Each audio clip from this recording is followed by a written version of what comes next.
Hey, how's it going all? Just back with another live stream. Just gonna get set up here. Hope everyone's doing well. I'll just wait to see if anybody's around and do my usual routine of going through a chapter and then, just leave it open for people to dialogue, ask questions, that type of thing.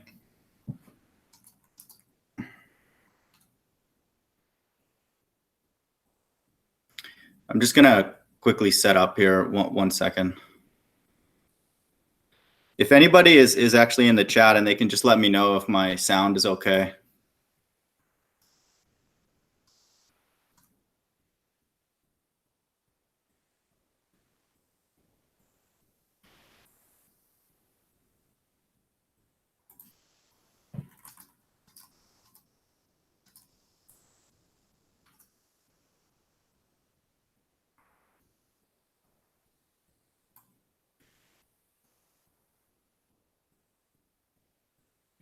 Sorry, I'm just getting one thing quickly here.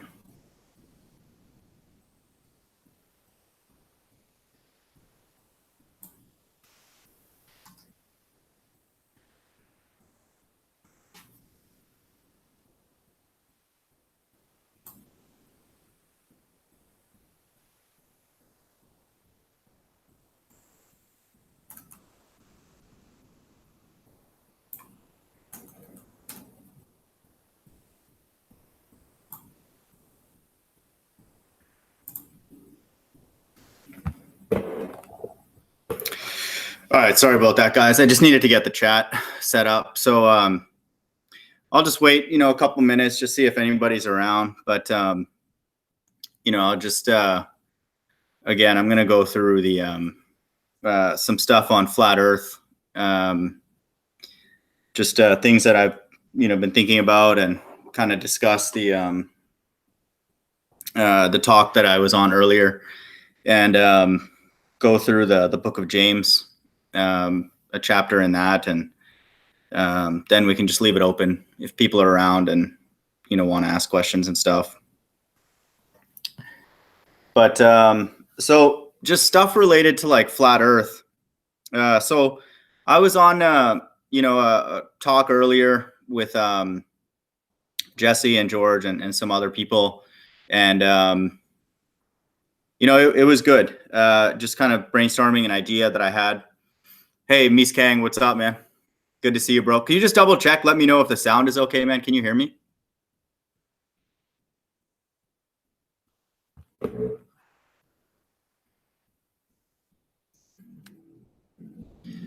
But yeah, so we were on this discussion. It was just to me a very, very sort of straightforward test that whether it gets done soon or not, to me it's one of the many that are kind of inevitable, just because it's very elegant, and it requires the least amount of manipulation and nonlinearity. So I feel like in many ways, just for me personally, just with the stuff that I've been thinking about and coming across lately in these debates, and though it gets heated and all that, I've actually been very thankful I've done them, even though, I sometimes need like a few minute break afterwards just to calm down. But I honestly do not regret, the last few weeks of being involved in those, because of one very, very powerful nugget of difference between flat Earth and ball Earth.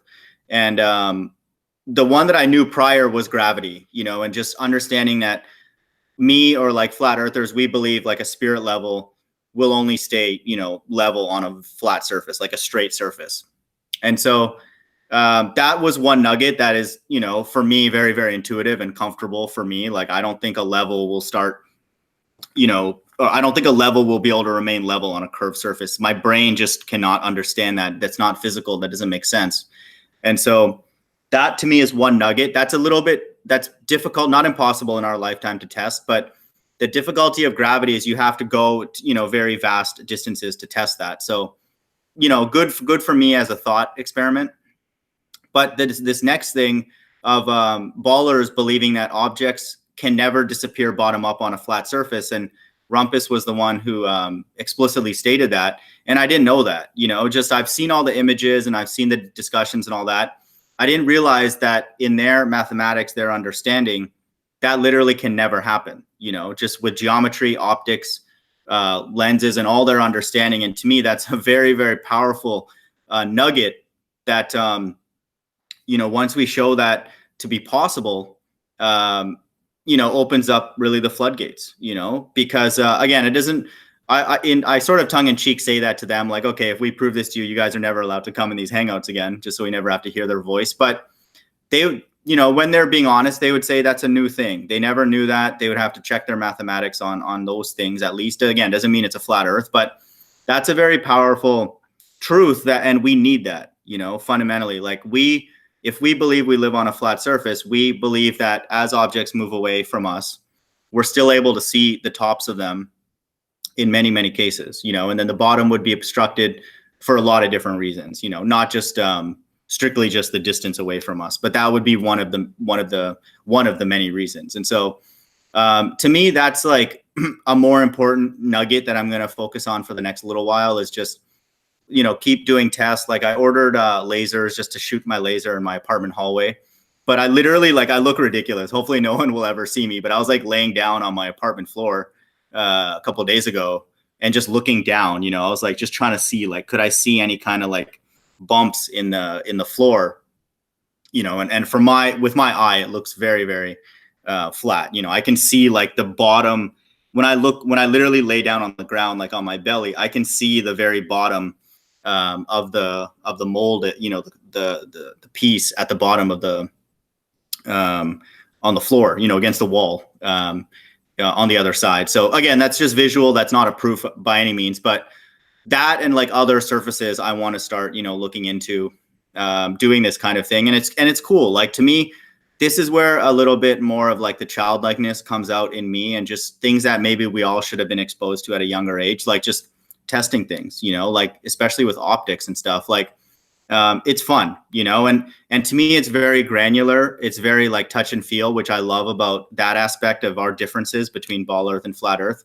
The test that I'm proposing requires, time, and all these kind of like resources. You have to like get equipment. You have to have mathematical. I'd have to develop a coordinate transform and then an extrapolation methodology, which again, it's not rocket science. Like it can be done. People do it all the time. Like changing from one reference frame to another is a well understood mathematical concept. But I would have to like understand and go through the transformations, and then come up with an extrapolation routine, and then get a rendering, get familiar with a rendering software to like plot these data points. Again, not, outlandish, I'm not saying it would take decades or whatever, but it takes work, to get to that level. And then I'm still going to keep pushing that idea forward, because I think, again, for what I know right now, it's the most elegant way to do it, but and the most precise. But this notion of like objects disappearing from the bottom up on a flat surface, and like just showing one instance that it works is enough to destroy.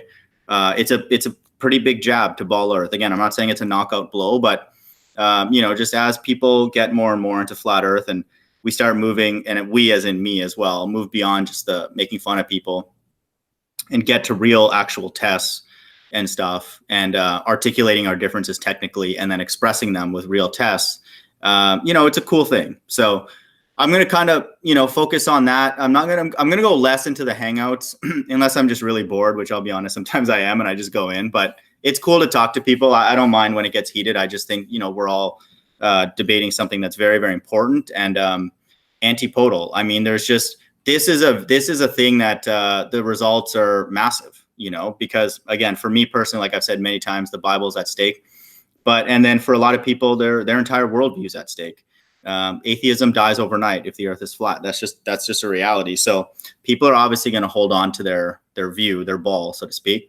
And fair enough. And so I have no issues with the fact that it gets heated. I think more and more me and probably other people are sensing it's just not productive. And so it's kind of entertaining probably for people watching for a while and stuff. But, it gets old calling people government shills and like they're an idiot and all that kind of stuff. But I did get a couple of jabs in earlier today, because it's hard for me to tell whether they're not like understanding what I'm sharing, or they're just purposely like not wanting to push it forward because they know that what it could reveal. And so, but that's sort of where I'm going to kind of spend, I'll try and give, the flat earth community a bit more of my time with just tests, especially this notion of objects disappearing bottom up.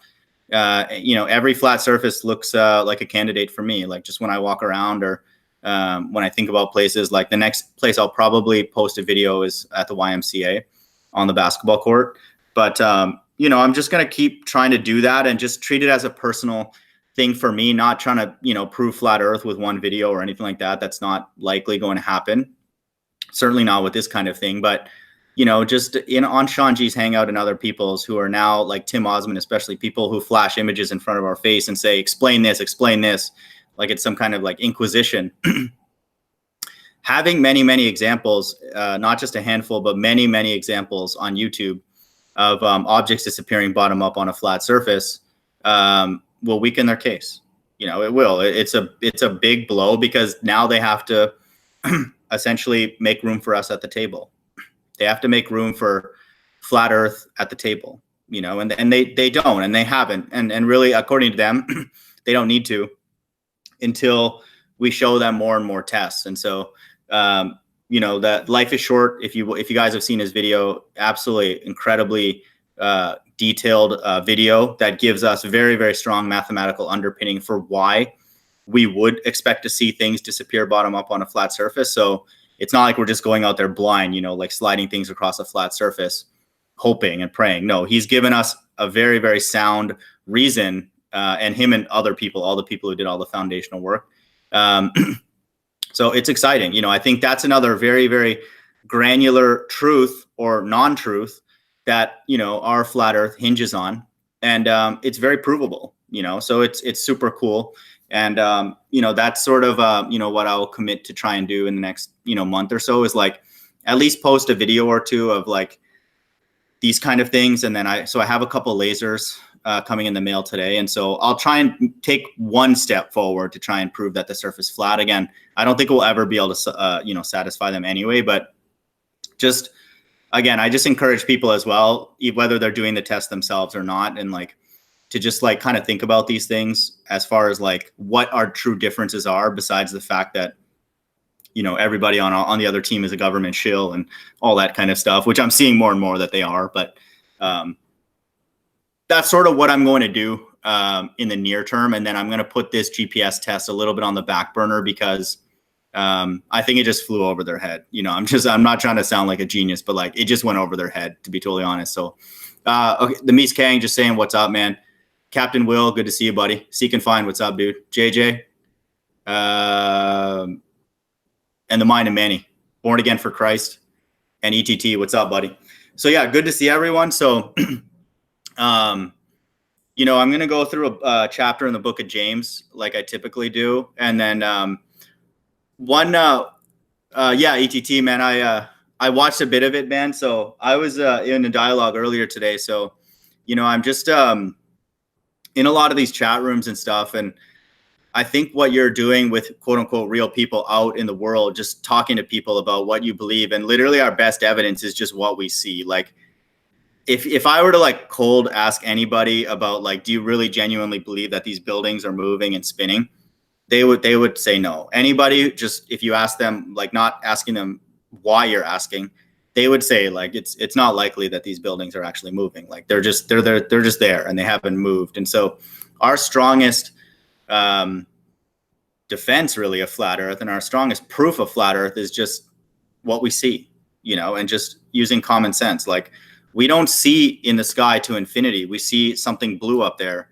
We don't see us moving in the sun and moon stationary. We see them moving, and buildings are not spinning. We're not spinning around and on a ball and then all that. We don't see any of these things that ballers claim should be obvious for us to see and experience. Everything that they want us to experience is behind a door that we're not allowed to walk through. It's always behind door number 4, and we're not allowed to go into door number 4. And so I'm sensing that more and more.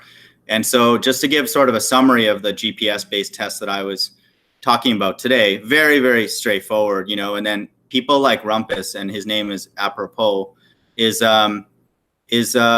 just what it is. It's just people who will, once you get kind of close to the truth, they're going to start confusing things. They're going to start saying, I don't think you believe in God. You're doing this. You're a Poe. You're doing this for money. They'll start asking you about how to define terms, like define mass or define, whatever. I think that they'll just say literally everything. They'll literally confuse the conversation in any way.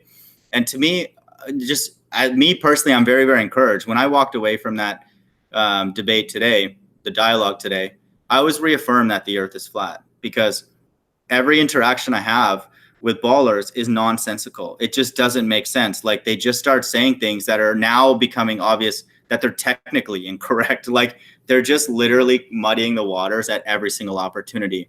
I was presenting an extremely straightforward concept of taking a bunch of random samples, and then now we need to understand how to like join those together. Like, let's say you have a bunch of speckled samples all over the place on a body of water. You don't just like draw a line through them. You can't just be like, oh, I feel like curving this one, and then, I'm going to put a straight line on those two, and then, I'm going to put a little, dip on these two, and then over there I'm going to put a hyperbola, I'm going to put a parabola over there. You don't just like start randomly, like willy-nilly connecting all these points. You need a reference. You need to know, okay, those are the GPS points that are all clustered on a body of water. What is the reference that I'm going to use to like decide how to join these points? And the only way to make a fair and unbiased reference is to make one ourselves that everybody can agree on, that straight looks like this, and then this is what GPS does along straight lines. And then that's like our sort of, that's our tool, to then go and evaluate those other random points and say, okay, we have a mess here. All these points are sort of randomized, but like, let's use this grid that we made over here that is neutral, and everybody agrees that, yeah, if I move along this line and I take my GPS unit and move along this line, this is what will happen. And then if I move along this line, this is what GPS gets. And then if I move along this line vertically, I get these GPS readings. So, hey, that's a wonderful repository. Now, guess what? I can go look at all those messy points scattered all over the place, and I have a way to organize them with this grid that I made, because I'm establishing the relationship between GPS and a known shape. In this case, it's a straight line. Again, the shape is arbitrary. I think ballers get uncomfortable. Anytime you say the word straight, they just start running. They're like, no straight. No, nothing straight. I only want to hear curve. Like, they'll literally like plug their ears. No. The test cannot involve, you said straight. We can't do that. I'm sorry. So like, they just start like getting uncomfortable. And like, I'm like, you can make curve lines. You can make arced lines. You can make parabolic lines. As long as that curve or that line has GPS along it, then we can use that as an established basis to then go evaluate those other points. And so it's very, very simple. It's a very, very simple concept for anybody doing any other kind of curve fitting in any other field. But unfortunately, in this situation, we have a group of people who know exactly what is at stake, that a test like that could reveal the shape of the earth fairly quickly. And they won't have it. There's too much at stake. And in a way, again, when I get that sort of what I believe is willful ignorance, they don't want us to go there. They just don't. They just don't want us to go and explore these things that will get us to the actual crux of the matter and a real rigorous solution. It's always behind door number 4, and you're not allowed to look there, And so this notion that we're spinning is preposterous. They have a hope of curve, but then again, I think that this notion of objects disappearing bottom up on a straight flat surface will plant a huge seed of doubt in a lot of ball earthers, because then they'll be like, well, you guys have had this much time and you haven't figured out the optics yet. Like, just if I was a ball earther, I would be thinking like, hey, our priests are like, they've dropped the ball on this, like literally. They told us that you absolutely can never not see an object's bottom when you can see its top along a flat surface indoors, let's say in a structured environment. And they failed, And so again, like really fundamentally, if my apartment hallway is flat, which I mean, visually, it looks very, very flat. that's a major, blow. And just all the other videos that people are going to start posting, I suspect, showing it on flat surfaces, that the eye does get confused when you move away on a flat surface. It can't recognize the bottom of that object, because the horizon is rising up and then competing with the bottom of that object, and the bottom loses, and that's why we see all that blockage on images across water bodies and all that stuff. So, again, more and more confirmation that we're on a flat surface. Again, I hope that I'm doing it in a way that's productive. I try and be at least slightly entertaining, because Rumpus has his personality, but he needs to understand we have strong personalities on our side, and we're not going anywhere. We're very comfortable with the fact that these buildings are not spinning. Like I'm pretty, I'm pretty comfortable in that reality that these buildings, and this building that I'm in is not like spinning and like flying through space and all that. Like I would bet everything I got, on that. Like I'll put everything on that. That's preposterous. But, I want to try and represent our group obviously well. And then, honestly, in the very least, plant some doubt, and to me, this is a beautiful truth that, again, has brought me very, very close to the Bible. And as much as it sometimes is frustrating dealing with people of opposing viewpoints, and even sometimes people in flat Earth, I wouldn't, exchange it for anything, because it's obvious to a lot of us. Like, we're not spinning, we're not moving. Like, every day that we wake up and see things, those things have stayed there. They haven't moved a single iota in three-dimensional space from the time that those buildings were constructed. They haven't moved. The Earth does not move, and it's suspended in air by the will of God. That's just what it is. That's all it is, and that's all it is. But it's just amazing that it's just as amazing as that. And I obviously will try and be more patient, but I think just all of us as flat earthers, and just coming up with tests, even if they're outlandish or expensive, it's okay to like put those out there. They give us absurd tests that are ridiculous, with a 93 million mile sun, which we know that it's not, with sticks in the ground and all this nonsense. And it's okay, for us to like kind of mock them a little bit, because they're mocking us. In my opinion, I feel like it's hard for me sometimes to gauge whether they're mocking me or us, or they're genuinely wanting a conversation. And so again, I think this objects disappearing bottom up on a flat surface, I think many would already say it's a victory because of all the work other people have done. But the more we as a group sort of flood the internet, and then they can't argue with like 5,000 examples of like objects disappearing bottom up. I mean, the probability of 5,000 surfaces not harboring one that is either straight or like even slightly curved up at the end, because that would be like an anti-ball case, but still showing obstruction, that you can't argue with that. I mean, like then they're the conspiracy theorists, and then they're the people that are weirdos, which obviously I think many of them are. But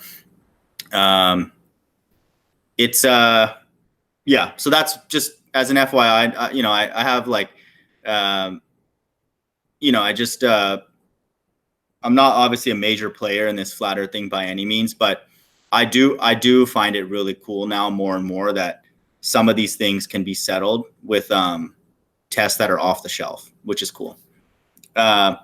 So hey, Ali B, man, what's up, buddy? Good to see you. Seek and Find, working on starting my channel up. Yeah, dude, sub to Seek and Find. We'll definitely I'll definitely if I'm not already subscribed, man, for sure.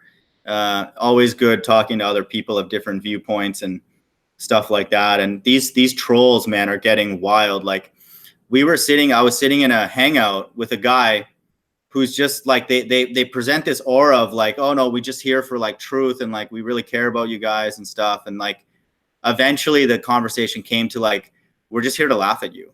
That's what they're saying. And so fundamentally, this is why I know the world is evil, is that and evil has permeated the earth, is that let's say we are wrong, which obviously none of us believe that we are.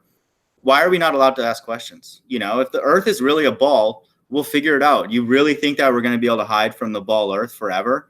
Like all the stuff that's going to keep happening is just none of it's going to like settle with us as being like rigorous. Like that's preposterous, like there's no way that that's true. And so the only other logical explanation to me is that these people are set up to do it. And then to me, if they're set up to do it, because it's not a normal thing to go in like random, debates and stuff and just sit there and just say that these people are stupid, that's like normal people don't do that. Like there are so many stupid people in the world. And why us? Like, why not go and talk to like random other stupid people, and stuff like, okay, maybe get a couple shots in with us, but like, why are the same people coming in over and over and over again saying that we're stupid? And like, I just came here to like remind you how stupid you are. This is spiritual. To me, this is the only explanation why people do things that don't make sense. Like if I genuinely knew that the earth, let's just say all of us knew that the earth was flat, like 95% of the world, 99.5% of the world knew that the earth was flat. And there was this like small little faction of people who were ball earthers. And like, they were like, rah, rah, rah, really like, oh my gosh, like, no, it's actually curved. And look at all this, look at all these pictures and all this kind of stuff. But we're like, we've like studied it. All of the smartest people we know have like figured it out. And like, we experience flatness all the time. You think we're going to be worried about a few ball earthers? We'd be like, whatever, like let them be ballers, let them do whatever they want. Who cares? Like, what are they going to escape the reality? The fact that it's what we know it is. It's like, who cares? I wouldn't go into the thing and chat with them. I'd be like, these guys I wouldn't even want to be around people like that, because I would just think it was just a complete waste of time. So it's not a waste of time. We know that we're not spinning. That's ridiculous. Like, we are not spinning. We are not moving at all. We live in an enclosed system. The sky above us is finite. It doesn't go to whatever number Fight the Flat Earth read off of Scientific Journal. It doesn't go that far. There's a limit there. Like if we kept going, we would hit something. We would stop. It does not go on for infinity or whatever those people say. They're mocking us. And so again, I feel like just strictly because like sometimes for me, I literally have nothing else better to do. I can't golf 24/7, but and I work part-time, so I have a little bit of extra time, but it's good, I would say, to like, engage and talk and like try and, plant a seed of doubt, in their worldview. And that's another thing too, is like, fundamentally, it's never wrong to be shaken of like our viewpoint. It's like, even from a spiritual perspective, if like people come and tell me, certain things that I never thought of and I never knew, like even when I first learned that Jesus is black, like it took me a few days. I'll be totally honest. Like I didn't just be like, oh yeah, of course, that's obvious and all that kind of stuff. Like I had to really think about it, and I had to like investigate and look, and like it changed my entire view of like picturing an individual saying these things in the Bible and like what I would visualize that as, just as a mental thing. And it's like, but it was good. I'd rather know that truth than not know it. And it, it shook me a little bit, but constantly being challenged and shook and all that kind of stuff, and having to like challenge, our viewpoint with doubt from other people, challenging us and planting that seed of doubt is a powerful thing. And so I think that this is the same thing, and this is really fundamentally all we can do with other people is like say, hey, that what you're thinking or the direction you're going, that's your path. Ultimately, you go that road, but what about this? Like, have you thought about this? Like, when you look at these buildings, do you genuinely believe that they're spinning, or is it just the consequences of them not spinning are scary to you and stuff like that, which again, we've all gone through, and all that kind of stuff.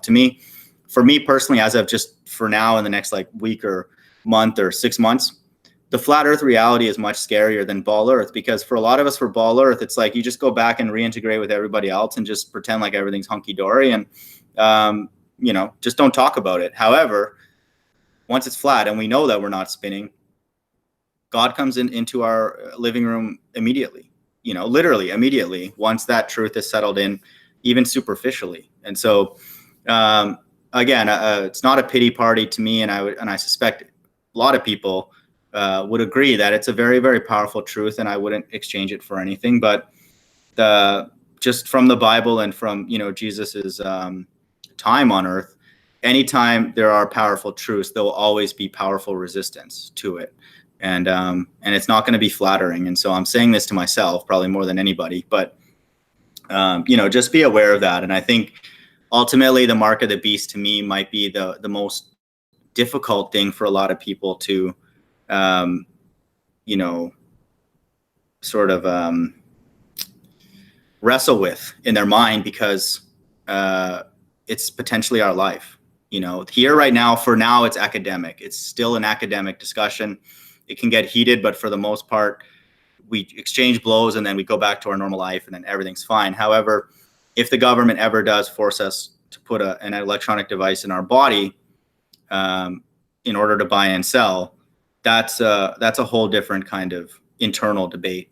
And, you know, there's going to be a lot of things that potentially, even somebody like me who's very vocal about how I would never take it and I hate this place, it's still very easy to say that right now because I'm alive. You know, I don't have any sort of threats against my life. But, you know, if something like that were to happen, all these live streams and all these sermons and all this teaching comes right in my face, you know, and like I will then, again, if this happens in our lifetime, and I believe it's highly likely not just to happen in our lifetime, but very, very soon, you know, it's right in my face. And so, you know, I think all these things to me are a good training ground to recognizing evil and how nonsensical it is, and always choosing faith. You know, it's always better to choose faith, because this world, and again, I'm speaking to myself, I'm not preaching to anyone, but this is a faithless world. This is a faithless world governed by not allowing to ask questions. And I'm talking not just in the flat earth, ball earth debate. I'm talking about in churches. I'm talking about at work. I'm talking about even in our families. I'm talking about sometimes even with ourselves, like not being able to like ask questions and learn. This world to me right now is anti-learning. It is against learning. You are required to assimilate. In my opinion, you're required to be, in the very least, effeminate but a borderline homosexual. And you're required to be a zombie. You're literally not required to have a unique thought, even if it's wrong. And so that's an evil place. Even if I was wrong, I wouldn't want to be in a place like this, because I can't be wrong. You know, one of the powerful truths that we see from Jesus Christ, or who we call Yahushua, by definition, he had to have people around him that were wrong, or else he would just be correcting everybody. He would be walking around literally correcting every single person. Tie your shoes, you know, your this is undone, like comb your hair, you look like an idiot. I heard, you know, I was listening in on what you said last week. You're a moron. Don't say that again, dummy. This is not the way God was presented to us in the Bible. This is not the spirit of God. God created, in my opinion, this evil ecosystem. However, he by definition allows us to make mistakes because it's set up that way. You know, this is to me one of the most powerful narratives of the undertones of the Bible that's maybe not taught enough, is that we're in an environment where we're already set up to make mistakes. Again, I'm not saying do tons and just enjoy it, but we're sort of set up to fail. We are then now humbled and we ask for grace, and then God graciously gives it to his children. And it's a beautiful thing. And so God is not stupid.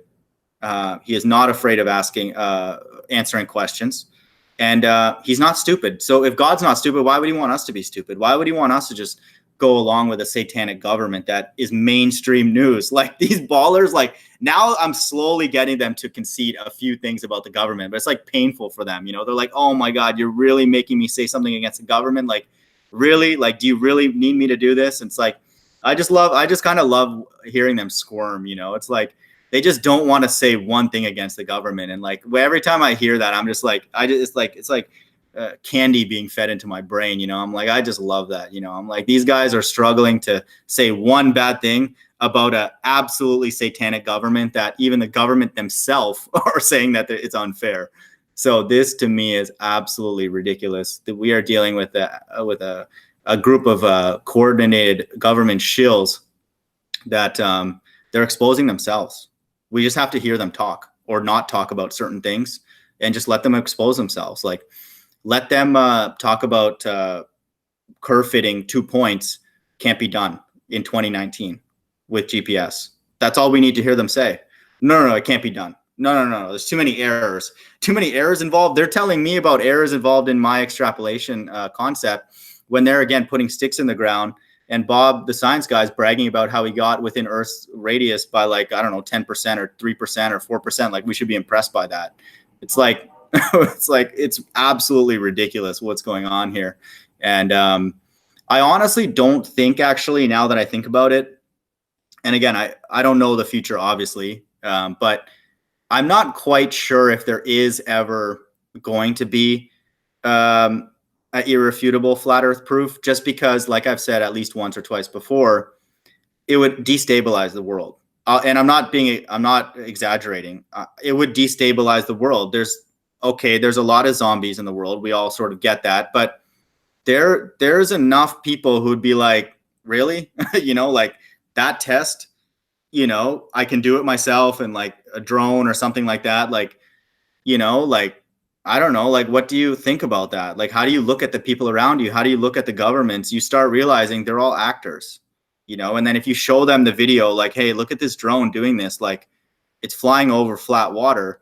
Like, what do you think? And they just like walk away, then to me, like, I don't know if the Bible can be fulfilled the way that it's prophesied. Again, I'm not saying that I that's not a spiritual thing. I have no idea. I'm just kind of just thinking, and thinking how that would look.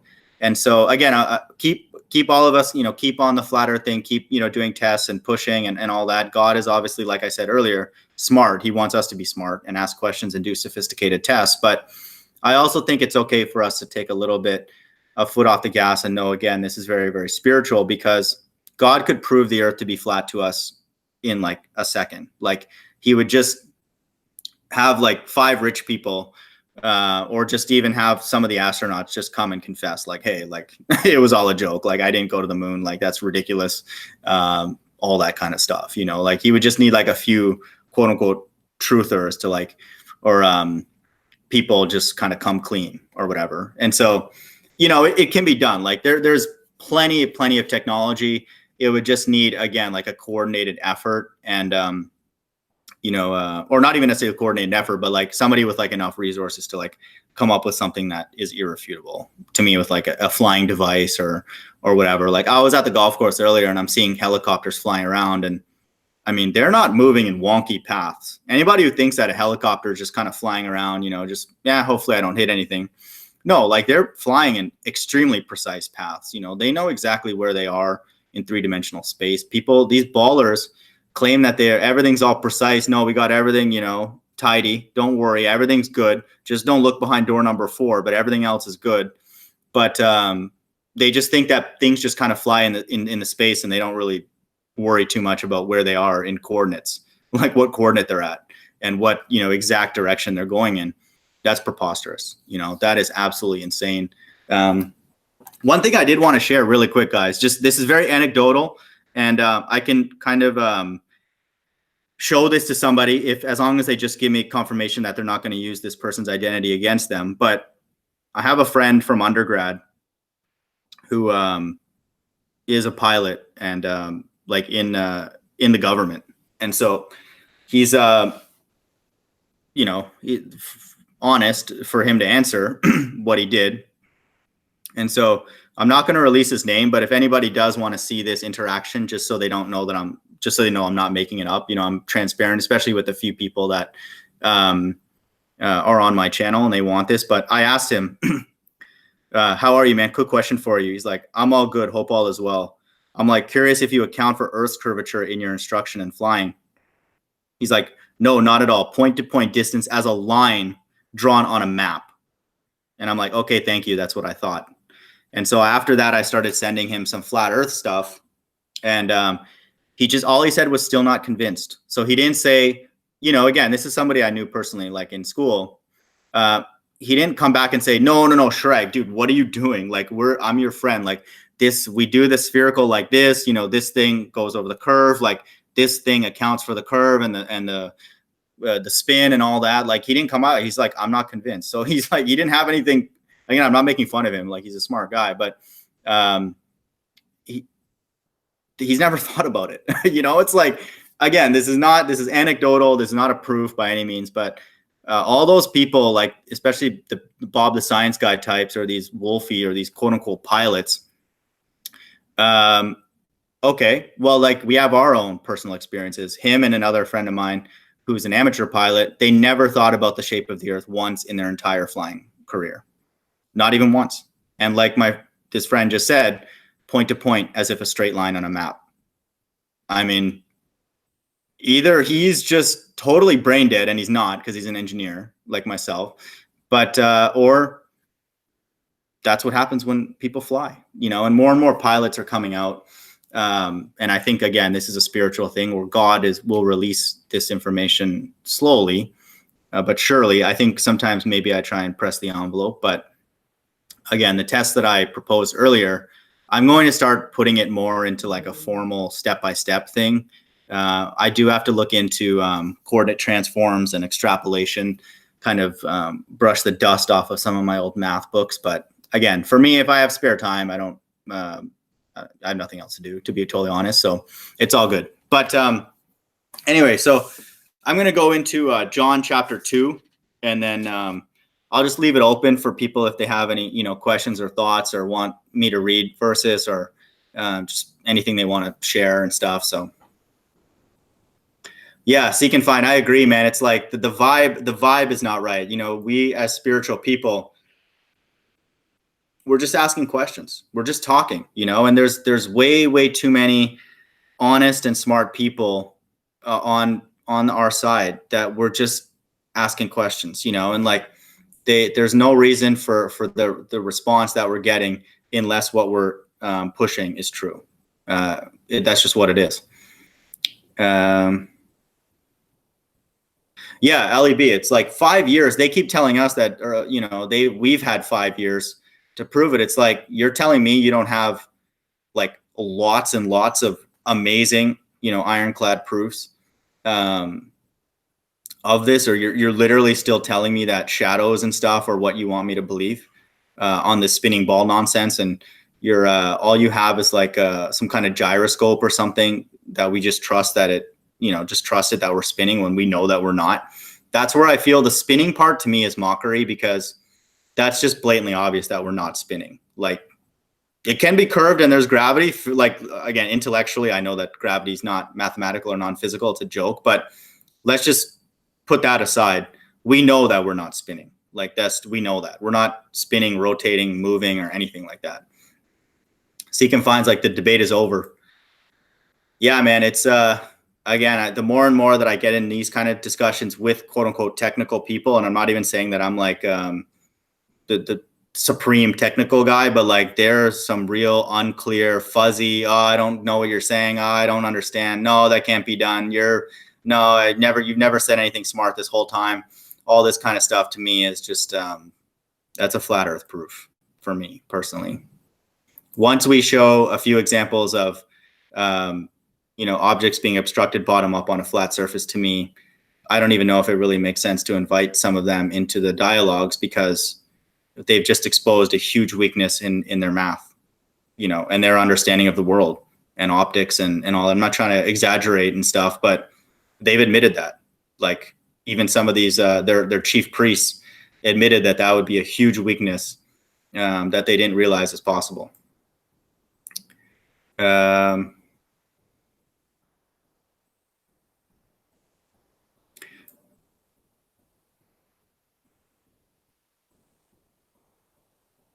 Yeah, LAB, we're sitting there like a punching bag for them just to get all their stress.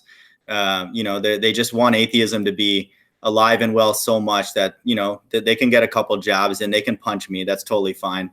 I can be sarcastic too, so I might get a couple jabs in before I hang up on the call.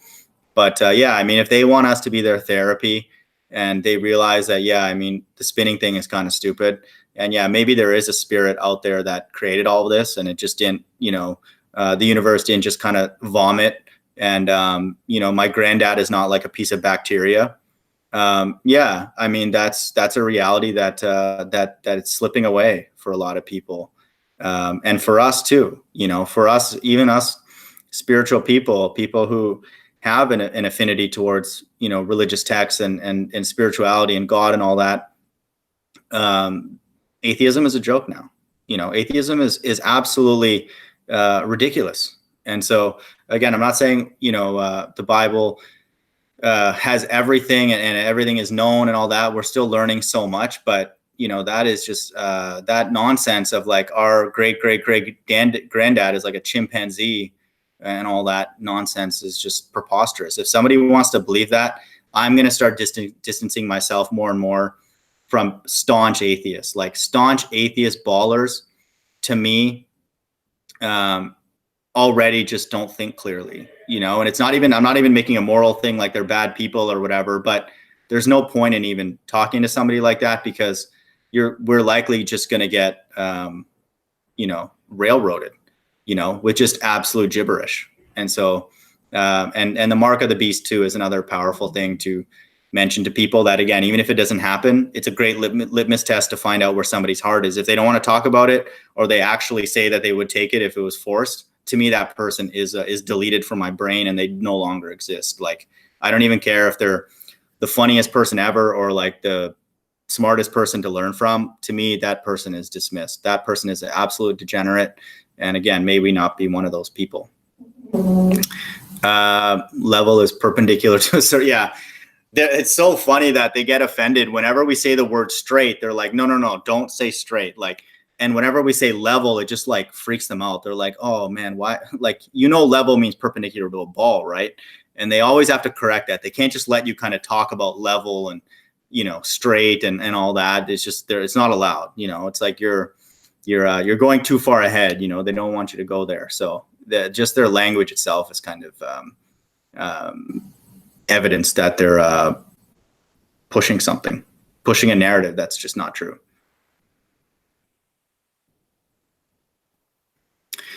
Yeah, Ali B, it's not even that I would do it with George. The plan really for me was to create a document that had a step-by-step process, and I was going to put it on Dropbox, and I still will do this if I have time. And, I get the energy. But to me, once we show like 15, 20, 30 examples of an object disappearing bottom up on a flat surface, and it's on YouTube and it's public, I don't know. To me personally, again, I'm not saying that it's a victory and like ball earthers should just like bow down to flat earth, but I don't know. We don't really need to talk to them anymore. If they want to come to our side and brainstorm tests with us, that's great. I would love that. Fantastic. Like, we put the seed of doubt in their mind. They understand that items can obviously obstruct bottom up on a flat surface, which intuitively is true. And life is short, as shown mathematically, is true. And people are starting to post videos. Then, then they can be a little bit more humble, and sober minded, and then brainstorm with us instead of being like, tell me why that's blocked. Why is there water? This, that. Tell me why the light is shining on the bottom of clouds, and all this nonsense that they come up with. They will have to like talk to us like eye to eye level, so to speak, and so, this test, this GPS one, if it matures and I put more and more time into it, and I make a document that says, step 1, do this, step 2, do this, step 3, here's how to establish a coordinate transformation, step 4, here's the extrapolation, step 5, load the stuff into MATLAB or AutoCAD, and I go through it literally step by step. And then we go through the data acquisition, and then this is how you plot it. Maybe like for this kind of a test, it's really no more than like 15 to 20 steps or something. And, it's like I'll put it on Dropbox. I'll make it public to everybody. I'll put revision controls on it if people want to like put comments and say, hey, maybe here, this device is like this. And, you could like, people can offer their expertise, something like that. The thought of going, especially after the dialogue today, and not to be rude to Jesse, but he wasn't on the math side. He was more on the data acquisition side, like the boat with the stuff on the boat. And so the grid and all that is more of like a math person doing that, and stuff like that. So I would like start and lay the foundation and then get the ball rolling. Probably Ali, you, me, and like others who are interested just on the flat earth side could come up with a process, for creating a grid, and then doing you need a coordinate transformation and then an extrapolation routine. And then down the road, we would need a nearest neighbor algorithm, which are fairly simple. That's not very difficult to write in code, but it's just I think Jesse was, realized, I think after a while that, that grid part was just not his expertise. And I kind of was on him at the beginning, but I'm glad he was kind of honest at the end that that's not really his expertise. And so it was still worth my time, but again, I think I'm just going to focus on the flat surface thing. You heard Sean the other day when he was talking about perspective means I see. And when I asked, why does the water seek to yeah, seek and find, dude, I didn't want to like between you and I, like, we know we're kind of winking at each other. That is somebody who's just muddying the waters. We're talking to a ball earther, and he's telling us, hey, tell us why that stuff's blocking the bottom of the boat, yada yada yada, putting us like on the hot seat. I was trying to be diplomatic, telling him, we still have to show some tests and validate the math that Life is Short did, and then show that items can be obstructed bottom up first and foremost. But fundamentally, why is that water rising up? And then he's like, don't trust your eyes. You need a device. Tell me what the device you're using, all that kind of stuff. And like, they know what their soft spots are. They know that any image of the sun, I got to show you guys an image. Actually, this is kind of cool. Check this out. So this is an image of,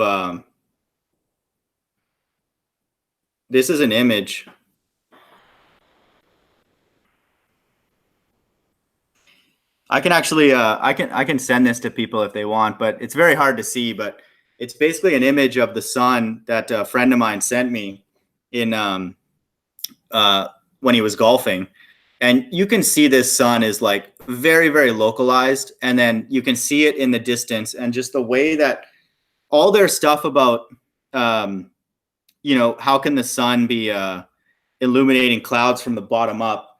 You see in this picture all types of illumination. You see beams coming out from the top and the bottom in a very focused way.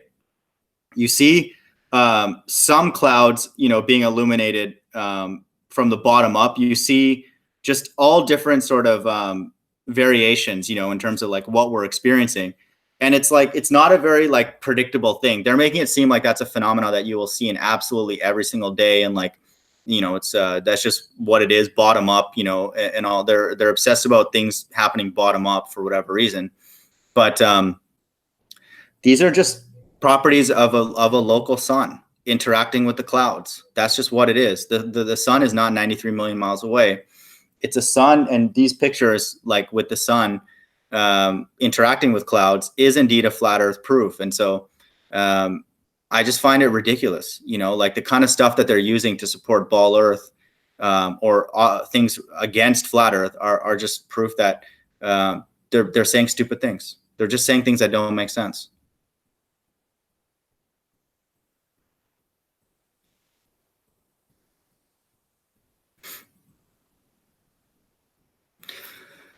So Ali B's like, it was quite funny because when you first talked to George, it was really good discussion. Yeah, it's just they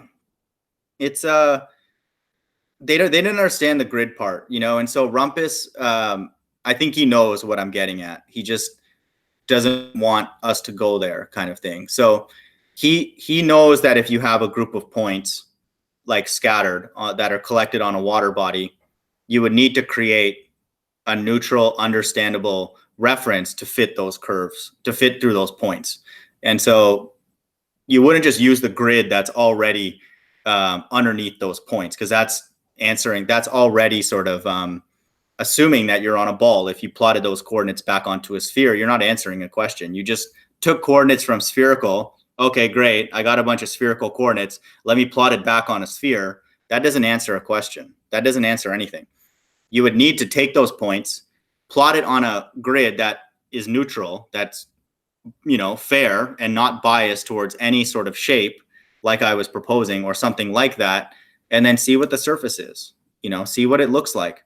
And it's very difficult to argue something like that. If you take a bunch of points from a flat plane, look at it, and then go plot it back on that plane, you're going to get a flat plane, So if you take 3D coordinates and then you like pull them out and look at them, plot them back on a 3D spherical coordinate system, and there's your sphere, and that's their answer for how to solve this problem.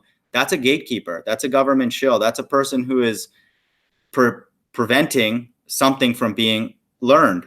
And so no one would make a statement like that. You would never talk to any mathematician, any real scholar would never do that. That's why there's not to be rude, but there's no real scholars here. There's no people who think about things in a rigorous way.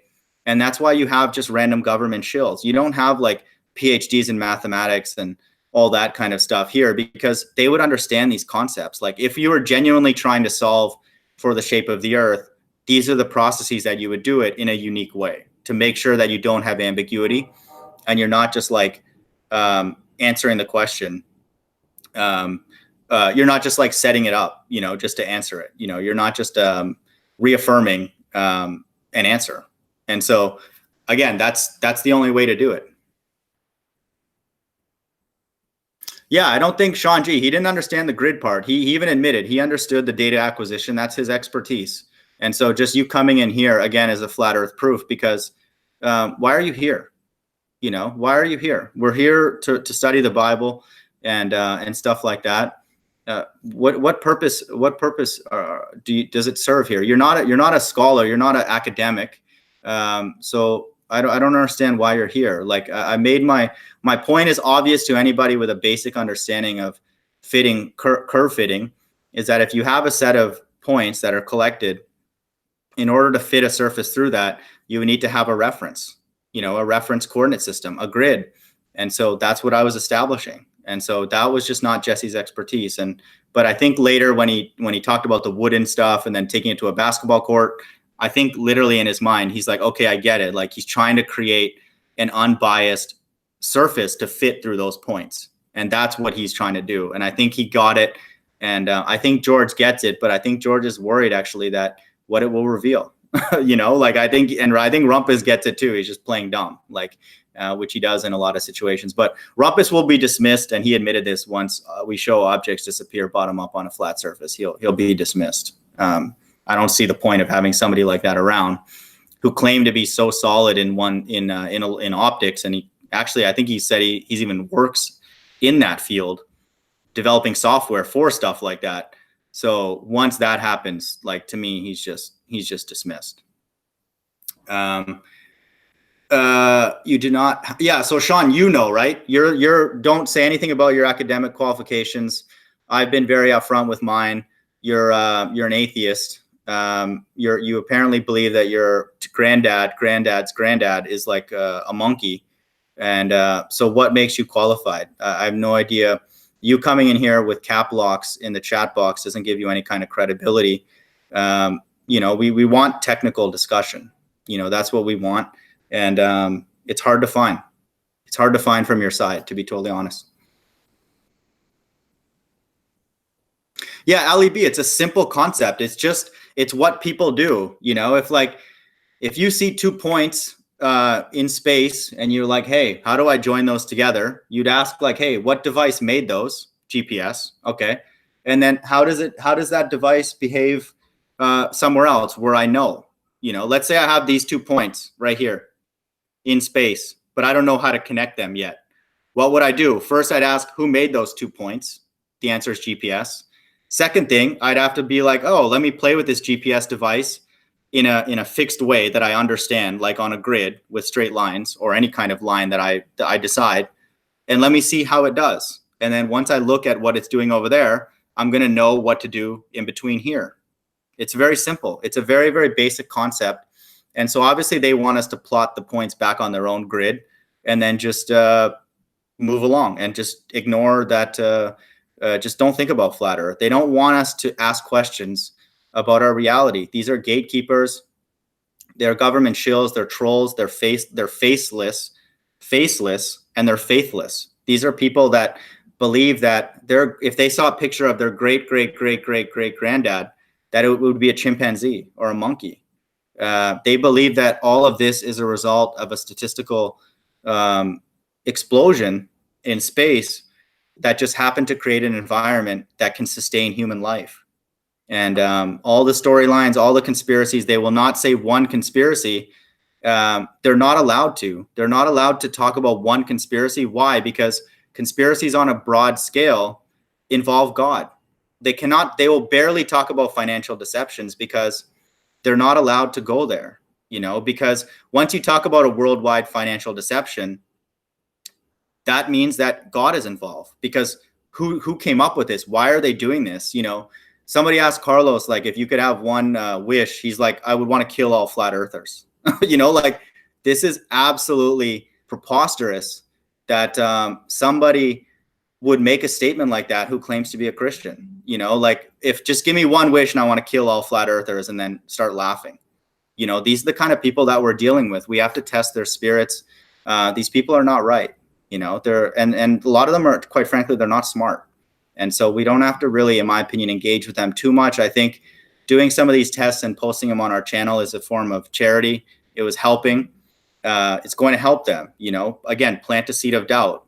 If they don't have doubt that the buildings are not spinning, okay, we can kind of wink at that and try something else. And, these are very tangible things that we can do. And so, again, just it's becoming obvious, certainly for me, and I think for a lot of people, that that these people are just controlled opposition. They don't care about learning. They don't want us to like advance and ask good questions and learn things, and they don't want us to question the government. They're obviously not questioning the government. The government is obviously satanic. Like, it's just mainstream. Like, it's just like there's Baphomet everywhere, 666 all over the place. It's not hidden. The stuff that Russian Vids brings out, people make fun of him, but a lot of us, we know that it's mainstream. Like, we are deep into the beast system. It's not like the beast just woke up and is like doing some things. The entire world is enslaved. And it's obvious. We look at a lot of the ball earthers with a lot of pity. It's sad because really a lot of their life is just gatekeeping for a satanic system. And I give some of them credit when they talk about the mark of the beast and say they won't take it, which I hope is true. But the ones that don't want to talk about the mark of the beast, or it'll never happen, or I'll take it, to me, I would avoid those people. Like, they're just literally the low, people, we say people are low lives. Those people just have a low form of life, and that's not even a shot. They're just low lives. They don't believe in like freedom, creativity, like equality, righteousness, and all that kind of stuff. They're just going along with the government narrative. So they have a low value of human life. They are low lives. And so, again, may we not be one of those people. We don't want to be a low life. The Bible, again, even though it's a very, very difficult thing to understand because there's a lot of chaos and evil in it, it doesn't recommend that we become a low life or a degenerate or be faithless. It says, treat anybody who does not believe in God as a fool. And so they are, there's nothing, statistics is not even on the side of people who believe that this is a result of a statistical accident. It's not on their side. So even their own underpinning is speaking out against them. And so, so Sean G's here because hopefully, Sean, you better be paid for this, by the way. If you're just randomly coming into people's chats and no one's paying you, that's kind of sad. But I kind of asked some of the trolls now. It's like, I kind of hope they're being paid, because like there was a guy recently on Sean G's thing. He was just sitting there like Thursday night or whatever, just like bored, I guess. And I'm like, he's like, no, I'm happy with life. Everything's great. Don't worry. You're paranoid. Nothing's wrong with the financial system. You just got to pull your socks up and do it. Life is great. Smell the roses. I'm like, what are you doing here then? It's like, if life is great, if I said that, let's say my life was so abundant, I had like hundreds of things to do and I just couldn't, find enough time in the day to do them. Would my first priority be on a Thursday evening be like, yeah, I'm going to log into a Google Hangout and make fun of some flat earthers for like 2 hours? Yeah, Sean G, I don't care if we're cool, dude. I don't want to be around atheists, dude. It's not, if you're the type who would take the mark of the beast or is not speaking out against it, which is right around the corner, you don't even exist. Forget about we're cool. I just delete you from my mind, and again, I recommend people do that in the days that we live in. These people are a complete waste of time.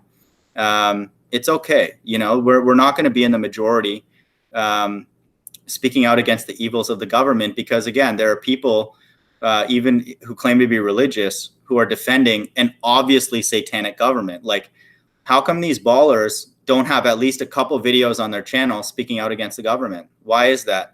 Why doesn't Fight the Flat Earth? Why doesn't Greater Sapien? Why doesn't Carlos Pagan, who says he's a Christian, why doesn't he put videos up against the evils of central banking? If we're living in the beast system, clearly there would be a lot of things that the beast is doing, financially and otherwise, right? Why don't we see that? Where's the disconnect? If Sean G and others really care about us and us, our well-being, what about money? Does money help us have well-being? Does money help us eat and, advance ourselves and, raise healthy kids and give them, advantages? Does money help us? So if money helps us, why are other people stealing from us and no one's saying anything about it? Why are we not speaking up as a group, and myself included, speaking up against the poor? Where are all these ballers who care about us and our science, but they really genuinely care about us as people? Why are they telling us they want us to be killed and laughing about it, but they will not say one thing against the government? We are dealing with people who are absolutely out of their mind. If anybody defends the government in the day and age that we live in now, is absolutely out of their mind, because the government themselves are not even defending themselves. Like, the government is throwing themselves under the bus. So we are not dealing with people who are worth talking to in a lot of situations. And so I'm going to try and keep my distance. I'm going to try and post some tests here and there, and I'll engage in sort of more structured dialogue with people, but it doesn't make sense, you know, and I'm saying this to myself. It's just a complete waste of time. The conversation earlier today was actually a waste of time, because I found out Jesse is more of a data acquisition expert, which is fair. You know, he was kind and I was rude to him, so I apologize for that. But George and Rumpus and all them, they don't understand. Like, I think they know what I'm getting at, what I really want to do and show, but they're not going to, like, you know, collaborate. So it was a waste of time, you know. And but again, in those experiences, I've learned some differences that we have, and I value that. But going on a hangout and being asked, like, hey, explain to me this, from a person who's shilling for a satanic government, is not a wise use of my time, and I wouldn't recommend people do it unless they're just bored. Unless they're bored, you know, if you're bored, whatever, just go and talk to ballers and all that. You might learn something. But so Carlos Pagan is, yes, you were rude in capital letters, but he was asked if he could have one wish, he would want all flat earthers to be killed. This is a Christian, and Jesus was a flat earther.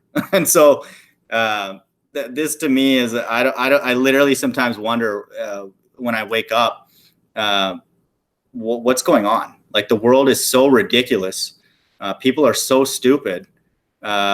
Religious people are so absurd that how could this not be the end? How could this not be the end when the quote unquote religious and the spiritual and the supposed to be faithful, and I'm pointing to myself too as this, like, are defiled? You know, they're absolutely out of their mind. And he's saying that it was a joke, but who makes a joke like that? This person doesn't even accept that there's hundreds of Bible verses that support that the earth is flat, which means that a lot of us now know that Jesus was a flat earther. God created a flat earth. So he is, with his words, essentially crucifying God. And, you know, we can't take these people seriously. You know, like, everything can be explored except what's behind door number 4.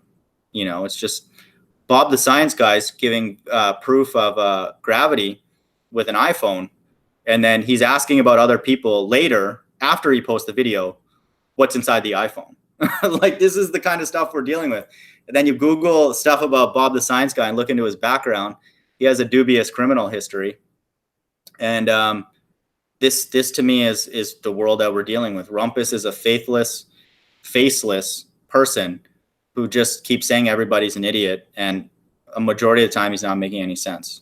You know, he's not saying anything coherent or useful or doing any kind of tests or anything like that. This is what we have. So if Rumpus is the smartest person on the Ball Earth side, Ball Earth will die very quickly. It's ridiculous. So, you know, that's again, I think, again, people know this. It's becoming very obvious to me that these people are, a lot of them, again, Ball Earth is rooted in atheism. It's an atheist doctrine. It's people who need the ball to have God be removed, because then the ball just started spinning magically, poof, into existence, and started spinning, and you know, just keeps, you know, doing that forever and just never gets tired. And that's their belief, you know. So even if they're quote unquote religious or Christian or whatever, fundamentally Ball Earth is an atheist doctrine, because it's their only way to explain away God, literally, like, get God away. And so that's what we're dealing with here. We're dealing with what I feel is more and more obvious, that we're dealing with atheists, people who just God has programmed them to hate him. Again, they will not talk about the government, or very, very mildly, and then they'll want to move on like they're doing us a favor, making a comment against the government. They're going to pretend like it's like, oh, they entertained our one little question. Okay, I'll give you that. Okay, there's financial deception. Okay, let's move on. We don't need to talk about that anymore. No, this whole thing is an orchestrated deception, and there's a huge financial aspect to it. And so, and even this discussion aside, ball Earth versus flat Earth, there's a very, very mainstream financial deception going on worldwide and in the financial markets. That's obvious. Like, everybody knows the stock market's rigged. It's ridiculous. Like, stock market jumps up and down on random news. Like, it's just preposterous. Like, we all know it. Like, again, Peter Schiff and Gregory Mannarino and those mainstream guys, AMTV, they have a lot of followers. Like, it's all common knowledge. Like, somebody posts something on the Mark of the Beast or a microchip happening in Sweden, the whole comment section will be Mark of the Beast. I'm talking thousands of people. So we all know what's going on. It's obvious to us. And then we go into these like Google Hangouts with these quote unquote scholars, and they're acting like nothing's wrong. What are you talking about? The government? What'd you say about the government? Like, they did what?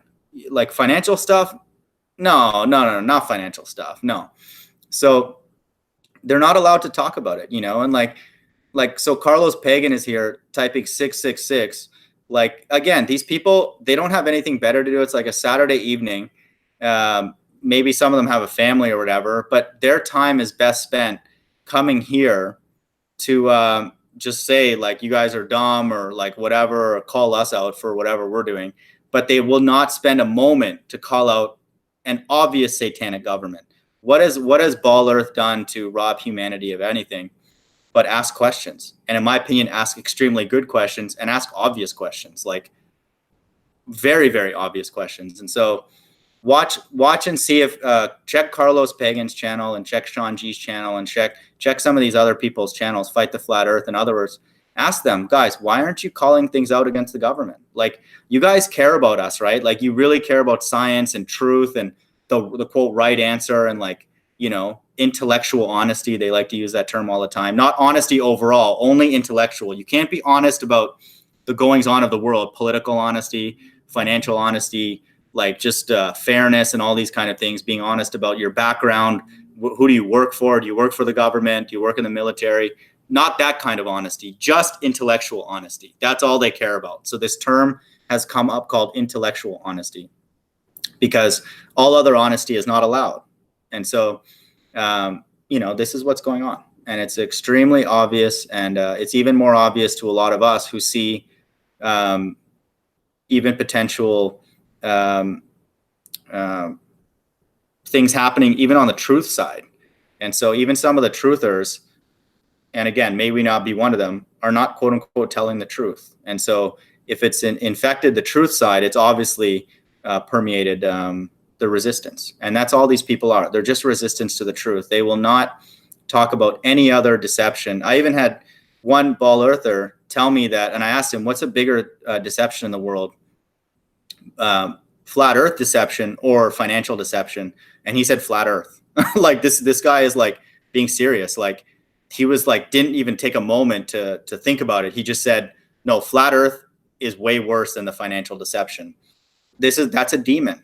That is somebody, unless they change that view, that's from Satan, because only Satan would say that. Only Satan would program his minions to defend him and his system, this quote unquote beast system. And so it's not even their fault. I'm not even necessarily saying that they're evil and they're going to come and actually do some of the things that they're saying, but they're not allowed to speak out against their leader, whoever their leader is. Like, we as Christians will defend Jesus Christ, Yahushua, to the end. He is perfect, but he has done the works of an entity that is perfect, and we have a very good reason to worship and defend him tooth and nail. However, if you have individuals who are defending, again, a mainstream satanic government, take your pick of whichever government you want, they're defending their leader tooth and nail. And so, we have to test people by their fruit. So I'm going to read, dude, I agree that the government suck. I've told you that before. Shake my head. So Carlos, thanks for getting that out. Thanks for really speaking your voice and just kind of acknowledging that. I expect to see a litany of videos on your channel about that. I expect to hear you joke about killing all the evil pedophiles and homosexuals in the government. But no, you'd rather use that comment, those words to kill, mockingly or not, flat earthers, when all we're doing is we're asking good questions. And quite frankly, a lot of us are a lot smarter than you. You don't even understand the very force of gravity that is underpinning this ball that you're clinging to, which is Antichrist. It's against the Bible. Ball Earth is Antichrist. It is against the Bible.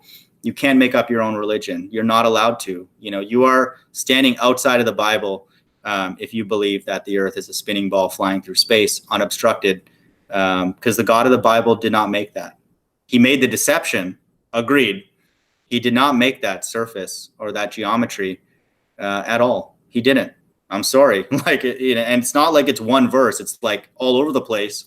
And for many of us, it's very, very obvious. So, for me, more than ever, and again, I recommend people do this, put dividing lines around people. Again, we have to interact with people and do the best we can to be cordial, and don't look to me for a good example of that. But, it's becoming very, very obvious that all these people are doing is reciting government rhetoric. And they're not allowed to say anything against their master. They can kind of, hint, whisper a little, say, yeah, the government, not that nice, whatever. But they certainly won't post videos. They certainly won't talk about it, in the streets or with other people. And they won't say it with any kind of fervor, or clarity and being specific. There is just it's not even like a few. The entire government is just, they're all actors. They're not even, again, necessarily evil, but they were all actors. They're just orchestrating their role in this beast system. And in my opinion, it's all going to culminate in the mark of the beast.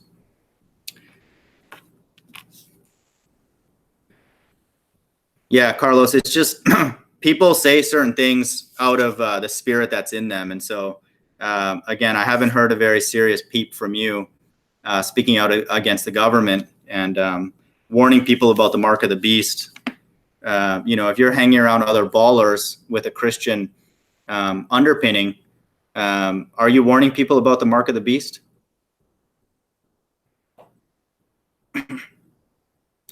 Carlos, are you actively warning people about the mark of the beast and who is behind the beast system? Obviously, it's the governments, and obviously it's evil, right? And anybody who takes it, I'm assuming you've read the Bible and the verses of people who take it. Are you warning people of the judgment, for those who take it? And the Bible says anybody who worships the beast system. And so that's what the God of this Bible says. Anybody who takes it is not just prolonging their life, but they are worshiping a beast. And so this is the very beast that you're defending. And you would rather, sling mud at us, flat earthers, who are just asking questions in line with this book, which it says that it's a flat earth book, but for some reason struggling to pipe up about the obviously satanic government worldwide. So, you need to really maybe introspect and figure out who are you defending? Whose team are you on? You are on conference calls a majority of the time on the side of people who believe that their great-great-great-grandfather was a chimpanzee. That's who you're aligned with. So, and there's hundreds of verses in this book that support a flat stationary earth with a finite covering over it. And there's water above us. And then above that's the spirit world. Yeah, I know a lot about you. You said you wanted flat earthers removed or whatever, going to kill them or get rid of. You go against the very words in this book which say that the earth is flat. And I haven't heard you speak out at all against the government. And again, I'm curious to see the videos that you post on your channel. What content you post, especially the days that we live in. Carlos, are you aware there's a company called 3 Square Markets that is voluntarily chipping their employees, and their technology is specifically designed to allow people to use the chip to buy and sell in vending machines and stuff? 3 Square, if you're a numerology buff, which I suspect you're not, but 3 Square Markets is 3 squared, like 3 raised to the 2, 33 markets. It's these are Freemasons. All this beast system is a tentacle of evil corporations and governments and individuals, potentially like yourself, that are aligned to that system and supporting it and defending it, explicitly, indirectly, or indirectly. And so, it's very, very clear. It's becoming very, very clear who's on what side. So, take that for what it's worth. Yeah, Ali B's like, no monkey spat my grandpappy out of their bottom. So that's for sure. That's preposterous. Atheism's a joke. It's just a joke. It's the spinning ball Earth is also a joke. And God could show the world that it's flat whenever he wants. And so, we'll wait on him. Seek and find. Their notion of like things happening in a smooth thing from surface of the Earth up, and it always being consistent, and like all the layers being perfect to allow this light to bend over the curve perfectly all the time, uniformly, everything's golden all the time. That's ridiculous. That again is ridiculous. Once you kind of go down that path, that they're just spouting nonsense, because there's nothing in our atmosphere that is that consistent, that will allow this looming to happen every single time perfectly and allow the light to bend when we're dealing with a non-homogeneous medium. It's just not. And Rumpus thinks that, oh no, there's this from surface all the way up, it's going to be consistent. Just look at this graph, take my word for it, this and that. And so, no, we do know what it is, Carlos. You just don't know. Why are you saying, yeah, they're going to slowly incorporate the mark of the beast? You have no idea probably anything about the end times. Again, your idea is that I suspect you're probably sympathetic to the homosexual agenda as well. I don't know if I'm curious to see what you teach about Mystery Babylon and homosexuality. That's pervasive in America, and they've spread it throughout the whole world. And the Bible calls America modern day Sodom and Gomorrah. And if you understand where the term sodomy comes from, I hope you know the story of that. There's not a blade of grass that grows in Sodom in modern day. And so the Bible says that America will meet that same fate. It will never be inhabited again. And all this jawboning that's going on in the news with nuclear missiles and all that, if you understand the Bible, which I suspect you don't, it's not a joke. It's not a joke. Like, if you think God is sitting here looking at what's going on in America, homosexuality, not just pervasive, but institutionalized, and even worse, led by people who have that belief, and ultimately require pretty much everybody to either be one or be sympathetic to that. If you think God will just allow that to go on forever, or as you said, incorporate slowly, you might want to double check that. Yeah. So Ali B, assume true. So hard to find your channel. Sorry for just not having an open mind. You just cannot accept evidence that contradicts. Yeah. So Zoom truth. I feel like Jesse was probably a bit more of the diplomatic one. I feel like the quote unquote math people knew what I was getting at and realized that,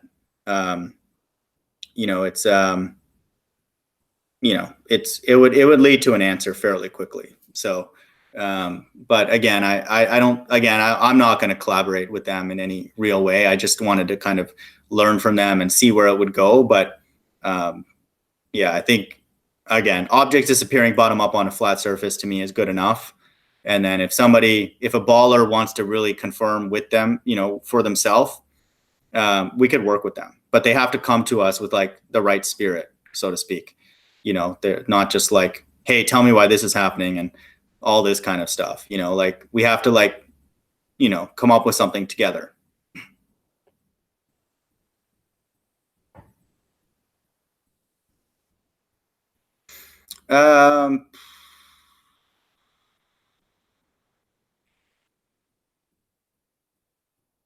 Yeah, Zoom truth, it does. It's like, again, you could either believe that all of this confusion and flat earth and the mark of the beast and the evil governments and the wars and all that just are random, people are free to believe that, and it feels random, I'll be honest, but it's becoming more and more clear that God is behind this, and it's for a divine purpose, and the world is becoming unlivable. It's becoming unlivable for all people, not just God's children, who want, righteousness to abound. It's becoming unlivable for all people. People are just going to work, and they're not allowed to think. You're not allowed to be creative. You're not allowed to be free. You can't just like go take a walk for an hour in the afternoon. People are going to wonder where you are, and like, why did you do that and stuff like that. Like, you can't ask questions. Certainly not in these hangouts with ballers. And a lot of them are morons. And they're going to just call you an idiot when in fact they know that they're hiding something. And so can't ask questions there. And you can't question the government. You'll just be labeled quote unquote paranoid by these righteous ballers when the government is obviously satanic. Like, it's obvious. And so this world is against learning, and to me the most against truth that could possibly exist, because there's just so many lies, and honestly there's so many lies that are stupid. So I'm just going to read James chapter 2 quick, and then I was on my soapbox there, but yeah, Carlos, you're against a lot of things, but you don't say anything openly about it. You have the courage to say it here in the chat box, but why don't you post videos? Why don't you read out of the Bible and tell the world, about America and what's really, really going on here, and what you feel from a biblical perspective is a righteous judgment for a place like this that is demonstrating this much evil. And why don't you be specific about it? Why don't you call out atheists and help them, if they're your brothers in ball earth truth, about how ridiculous atheism is. Atheism's preposterous. And God's going to start separating people soon, in my opinion, through the mark of the beast.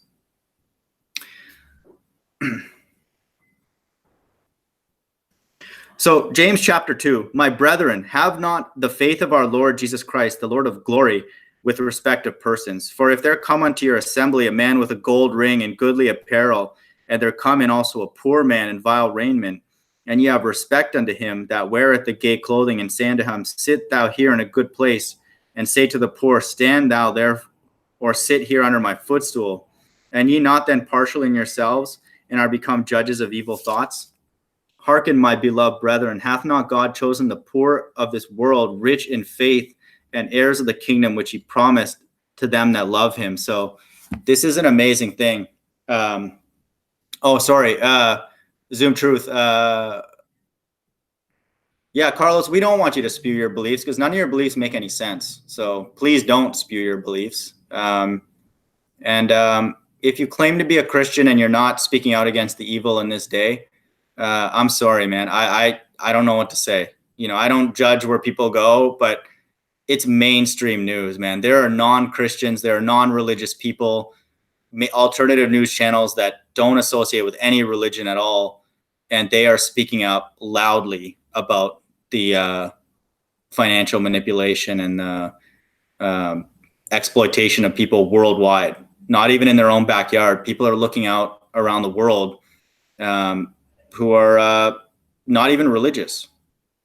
So I'm not talking about you specifically. You chose to come here and make comments on my chat, so I need to use you as an example to teach other people. And you're not walking with Christ. There's no way a person who is Christian in this day, again, like I said, is not actively and very vocally in whatever platform they can, warning people about the mark of the beast and how it's coming in some way, and just the evil that's worldwide. It's like, it should be just like on the tip of all of our tongues when it's required to talk about it, because it's obvious. And so for you to struggle to make these kind of comments, to me, is absurd. Okay, sorry, Zoom Truth. What was the question about awake souls? What's your opinion about awake souls in the Limit Channel claiming that we're living in a supernatural realm? No, Carlos, there's nothing I want to learn about you, man. I know enough. I would just recommend you do the things that are prescribed in this Bible and stop shilling for the satanic government that we're all under. So Awake Souls and Limitless channel, I went to their chat box and just started asking them some questions because they claim to be the supreme truth. And I'm not saying that they're not, doing a lot of good work, but to me, again, like I've been harping on with Carlos, like if people are not calling out things that are obvious with the government and other things, I don't know. Like to me, there's something else going on, and you can't hide from it for much longer. Like it's obvious, like, and it's just we're one market crash away. Like there's so many. If you read Zero Hedge and see how many people are financially strapped and like $500 away from not having any money and all that kind of stuff. Like I was in a restaurant earlier today for dinner. There was like not many people there, and stuff. It's like, it's becoming obvious. Stores are closing.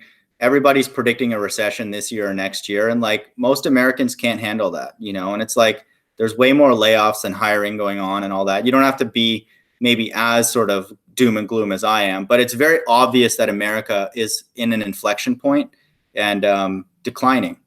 And homosexuality is just one of the many triggers to that, because that's when a society is in decay, because it's not about the family anymore. It's just becomes about pleasure, and it's one thing to have people who are of that lifestyle, but they're in leadership. They're leading companies and governments, and they're in powerful positions. And so we are run by, again, a beast system.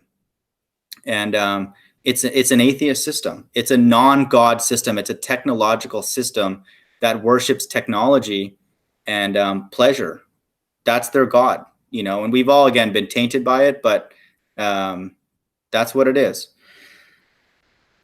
So Carlos, Jesus probably would not, say a lot of the things that I would. There's no doubt. And again, I'm definitely not the best representation of Jesus by any means. I think that Jesus would say John the Baptist is. But Jesus would definitely call out the satanic system and warn people about the mark of the beast. And so he absolutely would. That's a fact. But Jesus does say in many places that those who don't worship him will be put to death. And so that's ultimately what the mark of the beast is. If a person chooses to worship the government, essentially, that's an active way to like not worship God, the God of this Bible. And so, again, my speech could be rude and not appropriate at all points, but we're living in very serious times, very, very serious times. I think Zero Hedge has gone down. Please, almost a cesspool of shills. No, I mean, Zero Hedge, it's not authority for financial news, but Carlos, I can't even speak to you as a fellow Christian because I don't even view you as somebody who even acknowledges many, many obvious truths in the Bible. So I'm not even sure if I want you to be called bro, but fair enough about your statement about the straw in your eye, but drop the bro part. I think Zero Hedge has gone downhill pretty bad. Almost. No, I think so.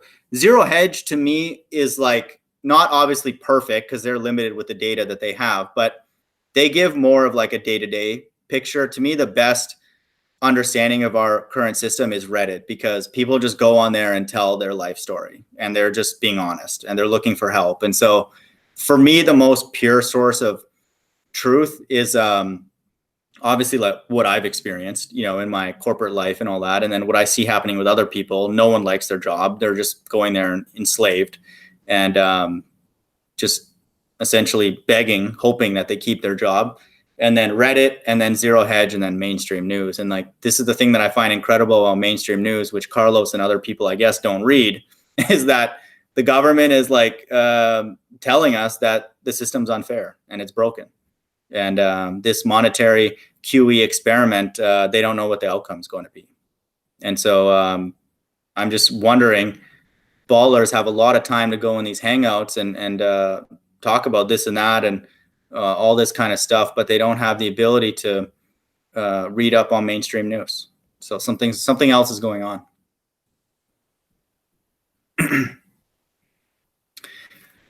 Yeah, disgruntled vet. Good to see you, man. That's a very, very good point. That's biblical prophecy. I try and comfort ballers when I'm in these chats. You know, Carlos wants all flat earthers exterminated. He's going to get his wish. You know, truth is not going to be allowed soon. You know, we see all this fake news stuff and like just our, you know, just all the stuff that we get for, you know, asking things about the truth about our reality and like the truth about the government and all that, we get sort of criticized. um you know, the truth is not going to be allowed soon. You know, you're not allowed to talk about God even in the mainstream churches. You know, I guarantee you go to Carlos's church and you talk about Mystery Babylon or the Mark of the Beast or Jesus is Black or who the real Jews are or flat earth or anything like that, they'll look at you with a blank stare. They'll be like, what are you talking about? You know, they're like, no, Mark of the Beast is going to come out slowly. Don't really talk too much about homosexuality in this church. You know, we're not really into that, talking out against that, this and that. All the churches, a majority of the churches are absolutely, they're just rooted in satanic doctrine. You know, they're just gatekeepers, and they're not speaking out against the government. Like, it's very, very obvious that the government is evil and the financial system is designed to enslave, and in my opinion, needed for the mark of the beast. But very few will go there. And, you know, it's very easy to tell. It's not even hard nowadays to tell who's shilling for the government. So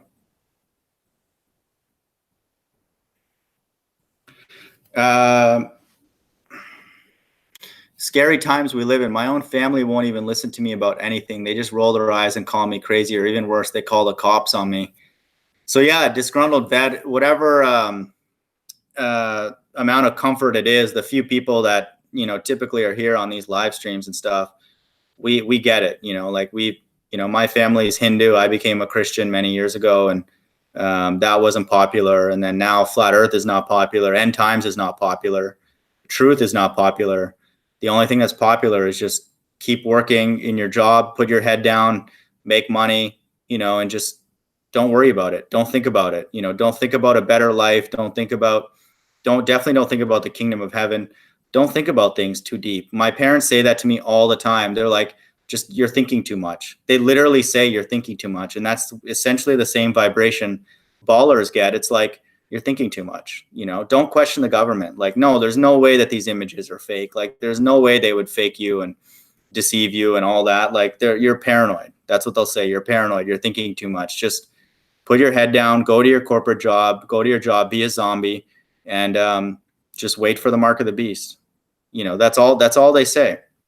And so that's actually Bible prophecy. Jesus says a house will be divided. Again, I'm not saying, you know, for Zoom truth, I'm not saying that to trivialize, you know, the things you've went through with your family, but you know, I'll be honest, I'm in the same boat. You know, it's a little bit awkward with some people that I'm around, because like, they know that I don't talk about my family anymore, because it's not even about flat earth with them. It's just, we can't talk about anything, because I know that there is evil in the world, and all of this is just a complete setup to enslave everybody in some way, financially, emotionally, spiritually, all that kind of stuff, top to bottom, left and right.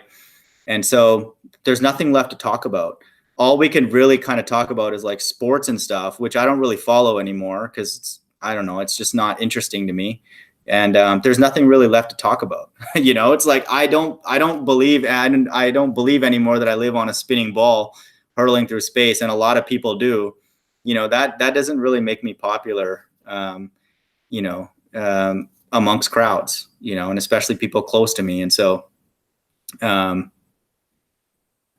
yeah, you know, again, I just give people comfort. There is a divide happening, and it's becoming more and more obvious. And I just give people encouragement that only God can be behind this. There's only way God can make a Carlos pagan who says Jesus' skin color doesn't matter. Can you imagine that? Somebody draws a picture of Carlos pagan, his kids put a picture of Carlos on the wall and paint his face green. And Carlos would look at it and ask his kids, like, why green? That's what he would ask. Any normal human being would say, like, kids, why green? You know, why not whatever color I am?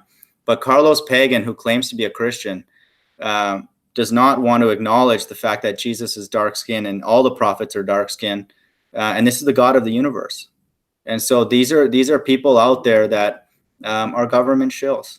They're masquerading around in Christianity, making up their own religion, making up their own shape of the earth. I don't want to look at those hundreds of verses that say the earth is flat. I don't want to look at those verses that say Solomon is black and Moses is black and Jesus is black, and all the prophet, the apostles and the early church were black. I don't want to acknowledge that the so-called Jews are predominantly black people. The truthers, the quote unquote religious people, are defiled. And so to me, this world has become unlivable because truth is being choked out more and more every single day. And it's being choked out even by truthers. And so this to me is further affirmation. Every time I hear of a Christian baller, that's a flat earth proof. Christian ballers to me are the best flat earth proof that's out there, because nobody could be that ridiculous to understand that there's hundreds of verses that either directly or very, very lightly encode the fact that we're not on a spinning ball, but yet they still want to live on a spinning ball. And high five atheists who believe that their grandpa is a monkey. So, I mean, it's just Christian ballers to me are a flat earth proof. No one can be that stupid, in my opinion, but they exist. Yeah, it looks like we have some in the chat. Okay. And Jesus' skin color does matter. It matters a lot.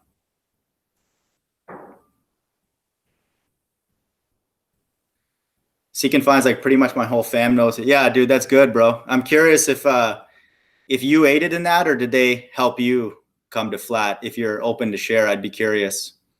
But that's good to hear, man. That's good to hear. I think it's a powerful truth. It's a powerful truth, and all we can ask God is, why did he do that? And give him credit, because it was clever. It humbled us, and we just don't want to go through it again. We want to be humble and clever like him, and be discerning of truth going forward.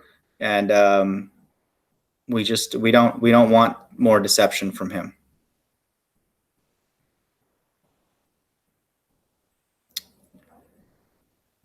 Mind and Manny's like, I still watch ice hockey, dude. Yeah, I definitely still watch sports, man. I watched Tiger Woods last weekend, and it was an amazing thing. So I'm not trying to say that I'm like disconnected from the world. Obviously, I still like watch sports and stuff, but I just saying the number of topics I can talk with people close to me is very little. That's why it's actually easier for me to like interact more with strangers, because I can just talk freely. It's just like I'm never probably going to see those people in real life. So in many ways, it's kind of easier to like just interact with people I don't know very well.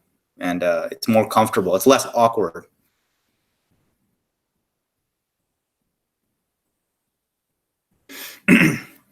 Yeah, we know that water can't bend. It just can't. That's just not what it was designed for. We're not moving. We know that. So those people who come in this chat when they probably have a family or something better to do, that's a flat earth proof. Everything is pointing to a flat earth proof, and everything is pointing to me that God is behind it, because no other human being would do that. No other human being would come into these places day after day, and talk about how the earth is a ball and just keep saying it over and over again as if we're going to believe them, when we know we're not spinning. That's absurd. We look in the sky, it's finite. It doesn't go on forever. God made a limited place for us to be, and we are living in the belly of the beast. This is the belly. The flat earth with a dome, if you look at it on its profile, can appear like a belly, and inside of it, it's being run by a beast. And so that's where we live. And so I think that it's becoming very, very obvious, what these people are up to. So I'll just quickly finish this. Sorry. But ye have despised us poor. Do not rich men oppress you and draw you before the judgment seats? Do not they blaspheme that worthy name by the which ye are called? So here again, it says earlier, just to highlight that chosen the poor of the world to be rich in faith. There is nobody who is defending the poor, and I'm speaking to myself. There's no power. There's nobody who cares about the poor. We're all just trying to make it, And so the Bible says here that God has chosen the poor to be rich in faith. So for us to think that there'll be more and more poor people and like God just doesn't care, to me goes against the Bible. Here James says that is not true, and it says here even stronger that they are heirs of the kingdom which he promised to them that love him. And so that's a very powerful truth, and to me it has prophetic implications. If ye fulfill the royal law according to the scripture, thou shalt love thy neighbor as thyself, ye do well. But if ye have respect to persons, ye commit sin and are convinced of the law as transgressors. For whoever shall keep the whole law and yet offend in one point, he is guilty of it all.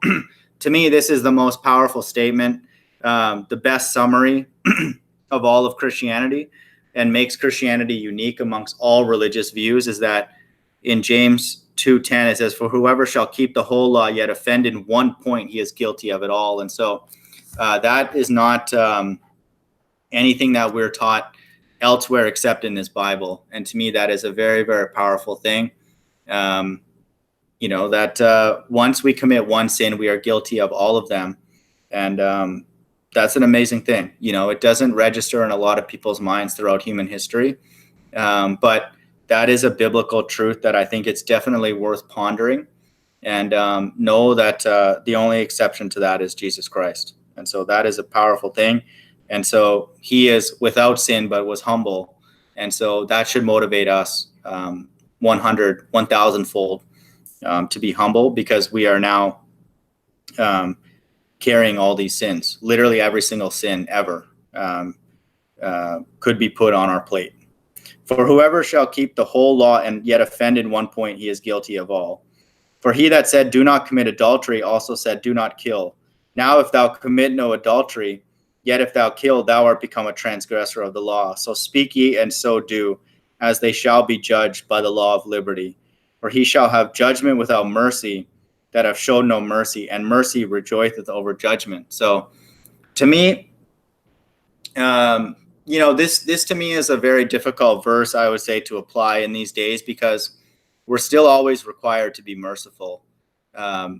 Even when we're being sort of bombarded from all different directions. And so I don't necessarily have any kind of advice on that, but just for my personal life, and just probably from what you guys can imagine seeing some of these debates and stuff, like it's a very, very difficult thing to apply in a time where there's so much evil and deception. It's hard to know when to be merciful, and I think that for me personally, I would say it's important to disconnect, and like take time alone, and all that kind of stuff, to have better balance, when I come into these dialogues and debates and stuff. So I think for me personally, that will help, just to like have the right vibe, the right tone, and, try and be more merciful. But again, it's just very, very difficult for me personally, because, again, I just think there's a lot at stake, and it's becoming very, very obvious that there's a group of people lying to a lot of people. So what doth it profit, my brethren, thou a man say he hath faith and have not works? Can faith save him? If a brother or sister be naked and destitute of daily food, and one of you say unto them, depart in peace, be ye warmed and filled, notwithstanding ye give them not those things which are needed to the body, what doth it profit? Even so faith, if it hath not works, is dead, being alone. Yea, a man may say, thou hast faith and I have works. Show me thy faith without thy works, and I will show thee my faith by my works. So this is a very, very important thing. We're required, as it says here, to actually help people in a tangible way. And so me getting on Carlos's case earlier and other Christians about calling out the government, that's like easy. That has a certain amount of sacrifice, just because we'll be isolated from society. But the standards that's set here in this Bible that's just the bare minimum. That's what any obvious person does. Like I said, like that's people doing it who are not even Christian or religious. They're just seeing oppression, and they're doing what a normal human being would do and calling it out. But this is actually saying that people who are in actual need of things, we are required to help them. like that we are acting inconsistent with the God of the Bible if we see somebody in need and we just like walk away. And so that is extremely convicting. And again, is a very, very difficult standard to live up to that no one can. We just can't. And so but I do think in the days that we live in now, especially when there's scarcity of resources and all that kind of stuff, the more that we do these charitable acts and do them without telling our right hand what our left hand is doing, or what our left hand is doing, and don't tell our right hand. That's it's a very powerful act of faith. And we have stories in the Bible where a woman is given an offering, and it was like all that she had, and that made Jesus marvel. And so one would think that God is doing the same thing. When He observes the things that we do every day, and He sees it all, if He exists, we have the ability to potentially make God marvel. And I think that's the stuff that is very difficult for us to grasp, because we don't get that feedback immediately. But we should take some comfort in knowing that there are things that we can do that can impress an infinite entity that is as brilliant and creative as He is to make all of this. That's a powerful truth. And the cool thing about it is that it's actually not that hard to do. You don't have to like set up a bunch of GPS coordinates and map them on a on a local grid, and all the effort that takes. God here is just asking for His children to be charitable.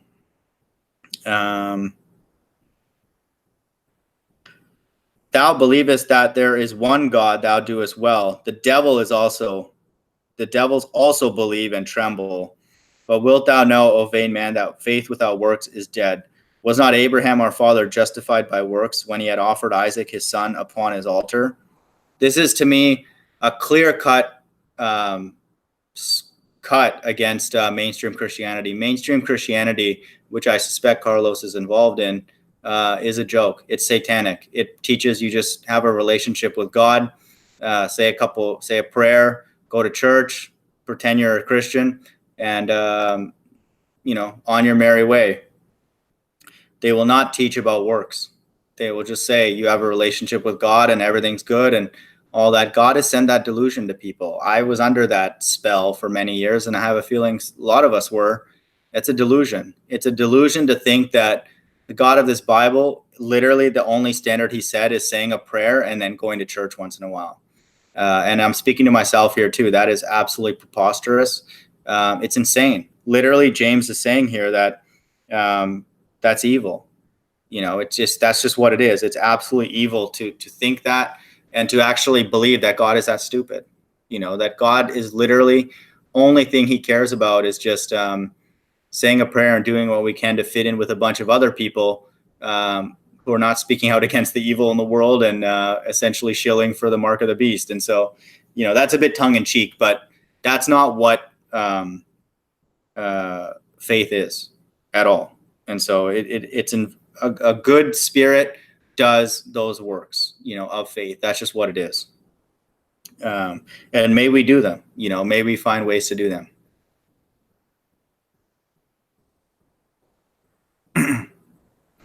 Yeah, disgruntled vet. I feel like those kind of things that people do that are like thoughtful, even if they're not on a mass scale, but like just something simple, like you're suggesting, are the things that if we review if God looks back on our life and then we look at it together, those are the things He would highlight. I think a lot of the things we would want to go to, are different than the things that God would highlight, and I'm not saying He wouldn't care about the things that our highs and stuff, but the God of this Bible is a very peculiar, but still very predictable entity. You mentioned that you asked weight souls and limbs.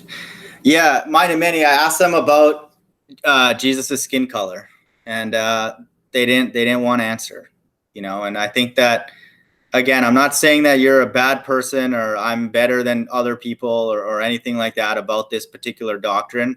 I think the doctrine of the so-called Negroes being the Jews, it's not quote unquote necessary, because to me that's not guaranteed unless we're in the end times, because only if we're in the end times do the so-called Negroes fit the prophecies in the Bible, and the deliverance happening in large part out of Mystery Babylon, which is America. So I'm not as sort of quote aggressive about that, because I don't know. I have to be humble. But just the obvious fact that Jesus Christ is a dark-skinned man, it's obvious. It's just as obvious as flat Earth, really. Enough support in the Bible and historically, just like, flat Earth is supported in the Bible and with our senses, just looking out, common sense.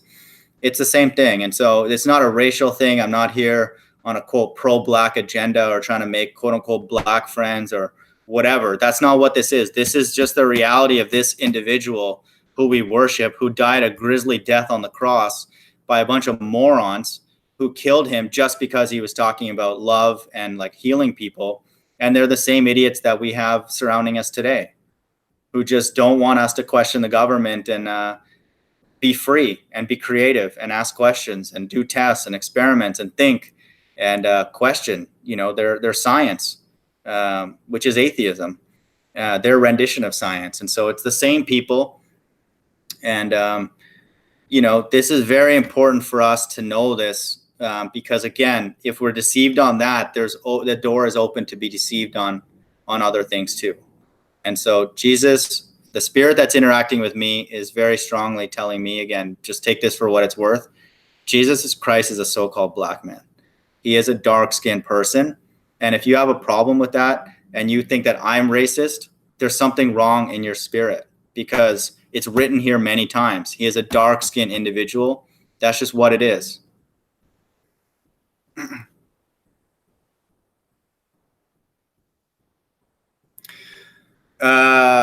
But yeah, sorry, mind of many. That's the main thing. I didn't want to duck your question. And I'm not saying they're bad people. I watched their double sunset thing video on the drone. I thought it was cool. They're doing great work. Again, I'm not even, people like Nathan Oakley, like, I don't know what their religious background is, but I still learn a lot from them. So I'm going to focus my attention on these Christian ballers, especially in this talk, and call them out, because they, to me, are just, they're the worst. Christian ballers, to me, are the worst people out there. They're worse than atheists, because Rumpus admits that he's an atheist, and that's okay, and Simon Dan and all these people, they're allowed to be atheists, let atheists be atheists, let them do their atheist stuff. But Christian ballers, to me, are the absolute worst. Okay. Zoom Truth's like, if life continues for another 20 years as it has for prior, will you wonder? Yeah, absolutely, dude. I've given on my channel, 20 years is way too long. 5 years, more than enough. I don't realistically see myself being alive for more than 2 years. And I'm not saying that for drama or pity or anything like that. I don't, and God, I mean, I can get in a car accident tomorrow and it could be a day. So I don't know what the future holds, but me personally, with my spirit and my convictions and just what I see going on in the world, I'm not comfortable here. Just to be, I don't know how to put that in a better way. I feel intellectually stifled. I feel bored.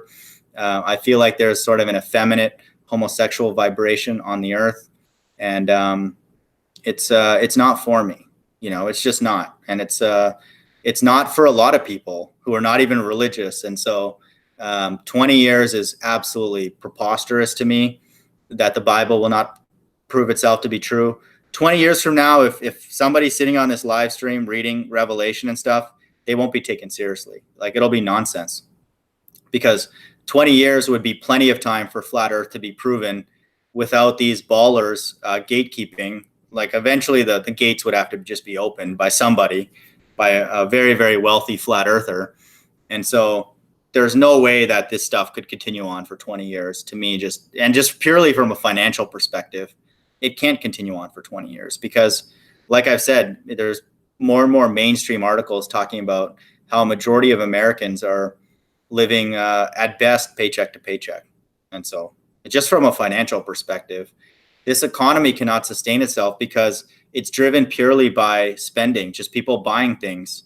It's not governed by like food, and like things that are like really of value. It's just things that are just material and depend on the central banks pumping money into the system, and it's falling in fewer and fewer people's hands. And this is prophetic. The Bible says there will be rich and poor, free and bond. It says there will be two classes of people in the end times, rich and poor. What do we have in front of us right now? We have a system in the world where there's rich and poor. And so once you have that, the rich were made rich by God. And I'm not saying all of them are evil, but the poor are at the mercy of the rich. And the Bible says that God will put in their minds to implement the mark of the beast. Flat lives matter. Why does it matter that he has dark skin? It doesn't, Carlos, it doesn't matter to you because you're outside of the Bible. You're a ball earther who doesn't care about Jesus's skin color and probably doesn't speak out against the government in any real way. And yeah, it doesn't matter to you. It shouldn't, it doesn't matter to you, you know, so just carry on. It does. Yeah. Jesus, to you, make up whatever color you want that's most comfortable for you and the people you're around, but ignore the many, many, many verses and historical record that know that there are scholars that are teaching that it's obvious that Jesus was a black man. He had woolly hair, and his offspring would also be similarly complexioned, but the Israelites are all over the world. They're scattered. The Bible says that, but certainly Jesus and the prophets were dark skinned because it's in the Bible. I don't think you read the Bible. Yeah, Zoom truth. I figured 2 years. I think I've sort of planned it out, you know, in my life personally. Again, I'm not saying this for effect or pity, but just so I'm being very transparent with people about my life and stuff and what I do. You know, I'm not doing this for any kind of sleight of hand. You know, I'm kind of struggling through this, you know, like everybody else is. And so we can take comfort in this channel that we're all in this together. But yeah, I think just with flat earth and other things, like I know that God exists. I know there's a spirit world. And to me, I would not want to sacrifice my position in the kingdom of heaven by continuing to be in an effeminate ecosystem. And I don't want to be in an intellectually limiting ecosystem either, because I feel like the mind is the only thing that will transfer some function of the mind. And it's being perverted. It was perverted earlier today by listening to people who don't know what they're talking about, and they're saying that I'm an idiot and we're dumb being flat earthers and stuff. And again, I'm not even blaming them. It's just everywhere I look, left, right, center, it's just stupidity everywhere. It's just boring. And if the mark of the beast is not coming, that would scare me even more, because that means that all this evil is just random. And so I don't want to be here either. If the evil is just totally random, why would a person want to be here? Like, who knows what can happen, you know, if it's just completely random. So that to me is scarier than the mark of the beast being forced. Carlos is like, so I'm the worst. Yeah, you are the worst. Christian ballers are worse than atheists, in my opinion. Atheists are doing what they're supposed to do. They have to believe in a ball, because like they can't believe in a flat plane with a dome, because they're not an atheist anymore. So you're anti-Christ. You are against the Bible. You are stepping out of the Bible in many places, and it's becoming very, very obvious. And I thank you for allowing us to show us how obvious it is, especially with your comment about killing all flat earthers. Yeah, Zoom, don't obviously take mine and other people's thing too much to heart. This is just my view.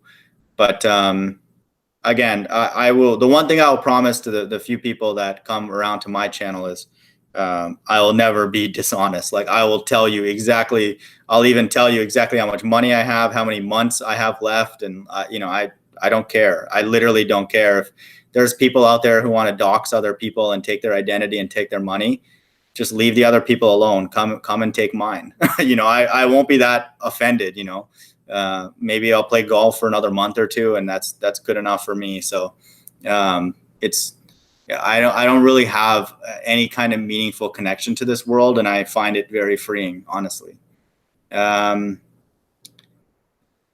Zoom, but I will tell you this, man. Just your hopefully I say this enough. Just your courage, to like go out and share and talk about things, even as, all of us are learning more and more about flat earth, credit to you. And, those are the things that God will highlight. We're just doing things a lot of times just because we're bored sometimes, or just we want to go talk to people and see what they believe and all that kind of stuff. And so I think that's a powerful thing. And, if you need help with that test that you're planning, just let us know. I have a strong spiritual feeling that I'll pass from within the next few years. The only thing that scares me now is that I have a new baby boy. Yeah, disgruntled vet. I think that's a very common sentiment, not even just from a spiritual perspective, but just because people are running out of money. It's not even like necessarily that they're making a choice that they have to like give up. It's just people are literally running out of money. There's more and more money is going in fewer and fewer people's hands. And I'm not saying that to like whine and complain. I mean, I don't care. It's in the Bible. I'm not going to go and change the narrative just for me. It's what it is. And so there's going to be rich and poor. And so it's just like a numbers game. There's more and more people who are just running out of money, and like the homeless population's growing. It's not getting smaller. And like there's more layoffs and store closures. And again, fundamentally, an economy like this cannot last for very long, because that 20-some trillion dollars of debt is there to just pay everybody's salary. Everybody wonders, what's our debt? Like, who do we owe? Like, what is that? That's the total amount of money that's needed to pay for all of our politicians, all the athletes, all the music stars, all of the companies that are getting loans and stuff. That's what it's for. And it's like literally God calculated that number down to the penny that's needed to create a system for as long as he wants. And it can't go on forever. You can't just keep building that number up and up and up. And it's one thing to build that number up and up and up, but you can't only give that money to a certain few people. It creates an unstable system, which everybody knows that we have. It appears everybody knows except ballers. Ball earthers don't seem to know that for some reason. Like they're just oblivious. They're just so into their gravity and their spinning flying space ball that they don't know about that stuff, I guess. Like they just don't read the news, or maybe their daddy government doesn't allow them to read the news or whatever. So it's absurd.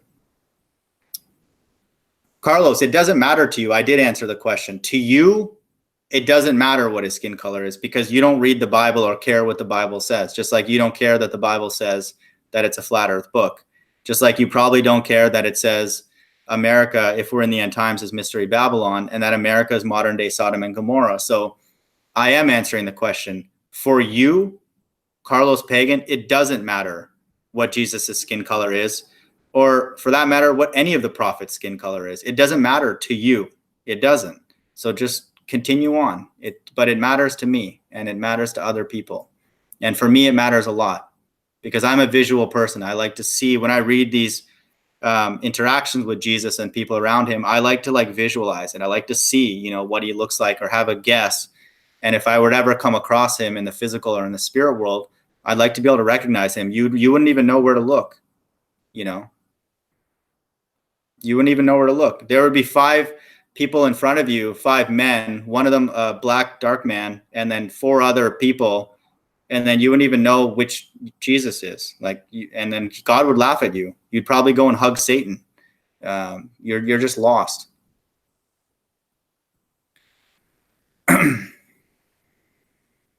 It seems the Bible leads people to abandon. Yeah, I think Zoom Truth, the reason I am, and it's not because of you, obviously, and people like you, it's the truth movement is corrupted. The people being oppressed don't say anything. People hate their job. I don't know a single person who enjoys their job. And I'm not saying that for effect. I just don't know a person who's like, oh my God, I love my job. I love the people I work with and the stuff I do. It's so fun and yada, yada, yada.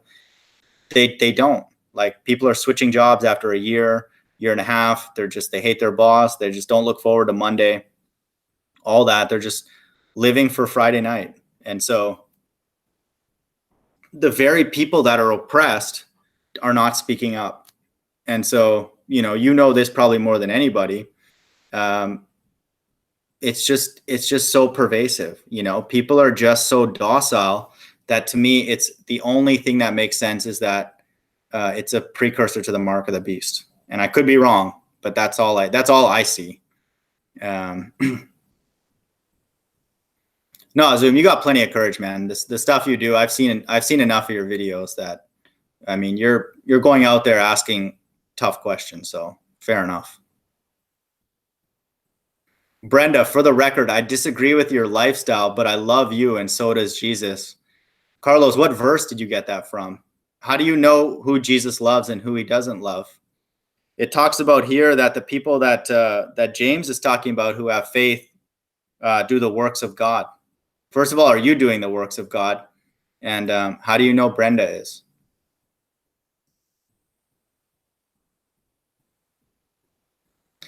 Yeah, Disgruntled's Vet is talking about fake cars in space. I mean, they're mocking us. Like, if that's not mockery, I have no idea what is. It's not. You're not lost because you don't know. You're lost because you don't care. Carlos, you don't care about what his skin color is, and it's written in the Bible. There's a lot of things written in the Bible that you don't care about. That's been made very, very clear.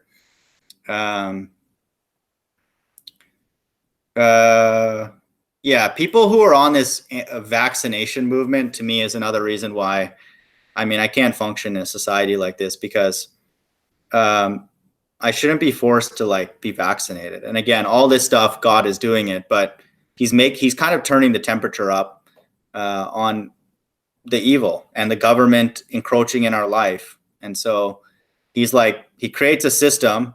If he's like telling people, if you like it here, all right, you need to take the chip to stay here. And then everybody else with common sense and even an ounce of faith will resist and can enjoy the kingdom of heaven. So God, in my opinion, at least relatively soon, will start separating those faithless from those with some amount of faith.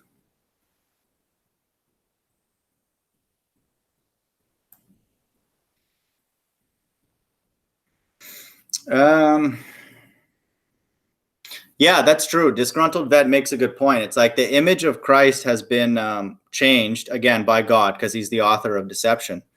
But God wants people to worship false things. God is sending the delusion. He's saying for a lot of people, just believe in this nonsense. Believe in like getting so much money. Believe in your corporate success. Believe in like women. Believe in the government. Believe in Neil deGrasse Tyson and all these ball earth priests. Believe in them. God's sending them the delusion. Just believe that Jesus' skin color doesn't matter. Just whatever, believe that God loves everybody, which he obviously doesn't, according to the Bible. God doesn't love everybody. God has a left and a right-hand side, and he has people that he loves, his son the most, Jesus Christ. And then Jesus has his favorites too. He exalted John the Baptist amongst all men. And so there are people that God, even on his right-hand side, is closest to. And then there's people on his left-hand side who he hates. God hates it, people who remain atheist, because atheism is nonsense. Anybody that does not profess Jesus and do the works of God is Antichrist. They are the spirit of the Antichrist. And in my opinion, those are the people that will take the mark of the beast cheerfully because they are faithless degenerates.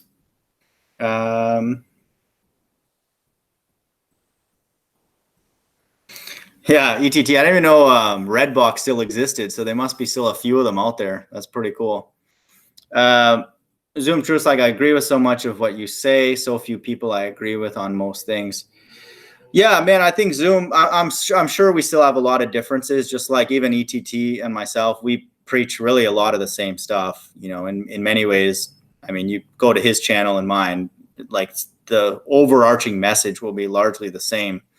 But, we have our subtle differences on certain things. But I think a lot of people are just understanding that this system is retarded.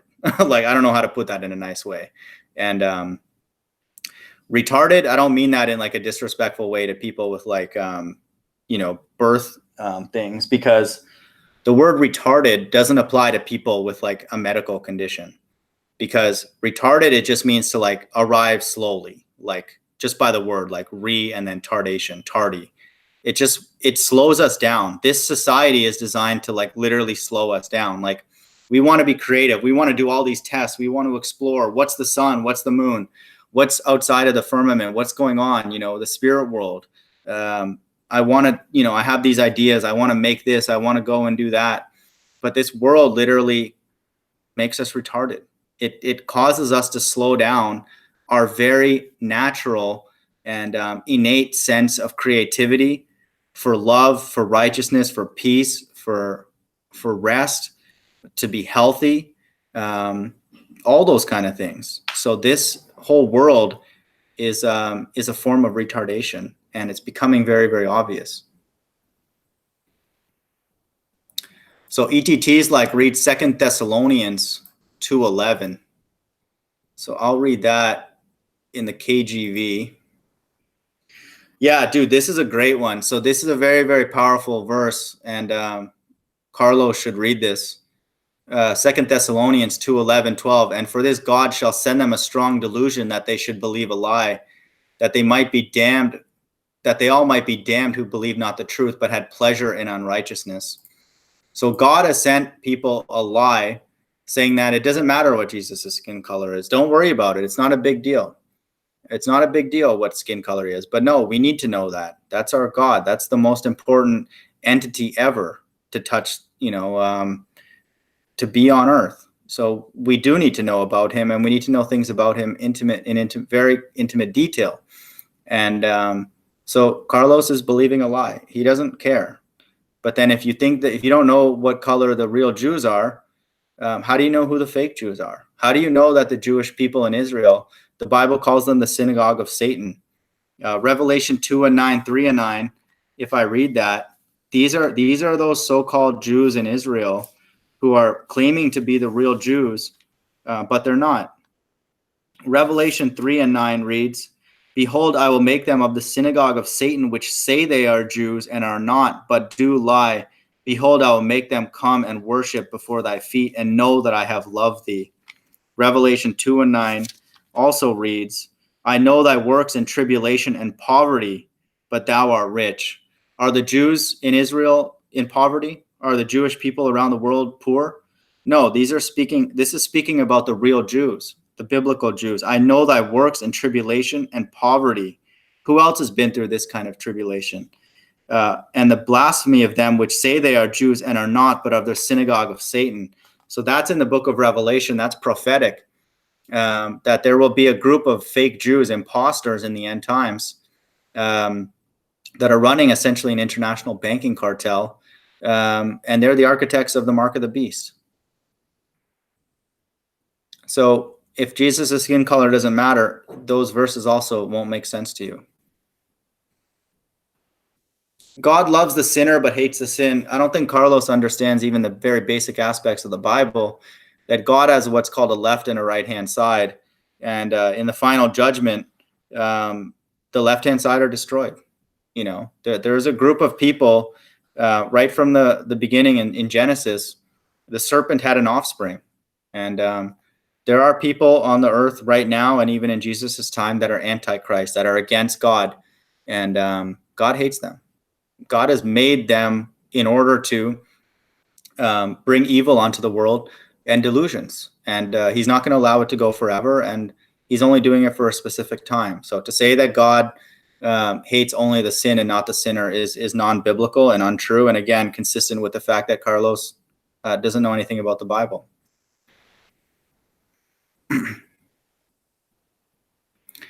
If you take the mark of the beast, anybody who takes the mark of the beast is on God's left-hand side. Who refuses it, that's up to God. No one knows the answer, but we know for a fact if somebody does take it, they are on God's left-hand side. And Carlos doesn't even know what hell is. Carlos thinks hell is a place that souls are burning for eternity, and God just using them like a fireplace to keep heaven warm. That's what Carlos thinks. So Carlos is totally lost. Carlos, and I'm not trying to be rude, even though I have been many times with you in this hangout. you're hanging around the wrong people, man. You're hanging around the wrong people, bro. And I'm not saying come hang out with me, because honestly, I don't want to hang out with you. But you need to like go to the Bible and get away from these atheists. And I'm talking about not just like the baller atheists like Rumpus and them. I'm talking about people in your church. Like, get away from those people. If your pastor's chirping in your ear about Jesus' skin color doesn't matter, or God loves the sinner, God loves the sinner but not the sin, and America is not too bad, Mark of the Beast kind of slowly come out, don't talk against the government, Jesus loves everybody, you're with the wrong people.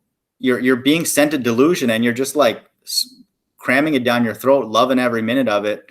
You're totally lost. You're absolutely lost, and you believe you're on a spinning space ball flying through space violently, but there's no sign of that. Like God's like, no offense, but he was laughing at all of us at some level, at some point, for the kind of silly things that we do. But if you believe that, that's worth a chuckle or two in heaven. That's ridiculous. We're not on a spinning ball, man. You really think these buildings are spinning every day, flying through space?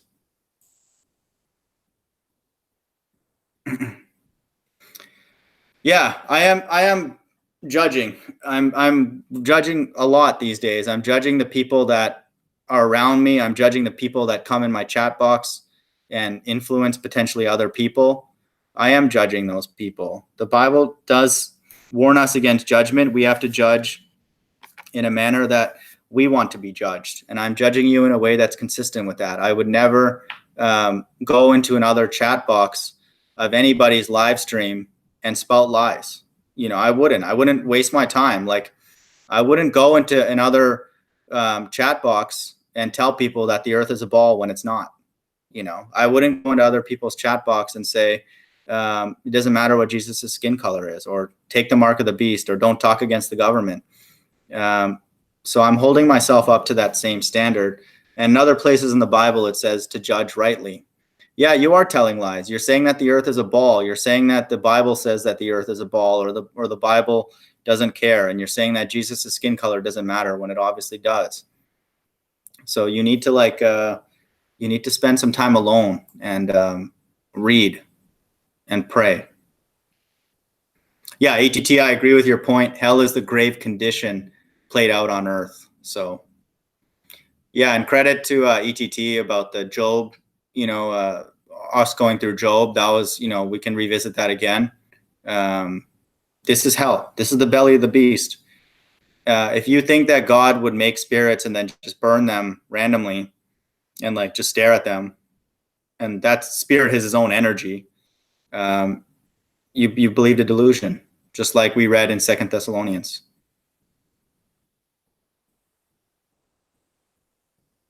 So ETT is bringing up Ecclesiasticus 12:6. For the Most High hateth sinners and will repay vengeance unto the ungodly, and keepeth them against the mighty day of their punishment. For the Most High hateth sinners. So again, ETT pulls out a great verse that's very, very true. And may we not be one of them. And the Bible says here the only way to not be is to be filled with works of charity.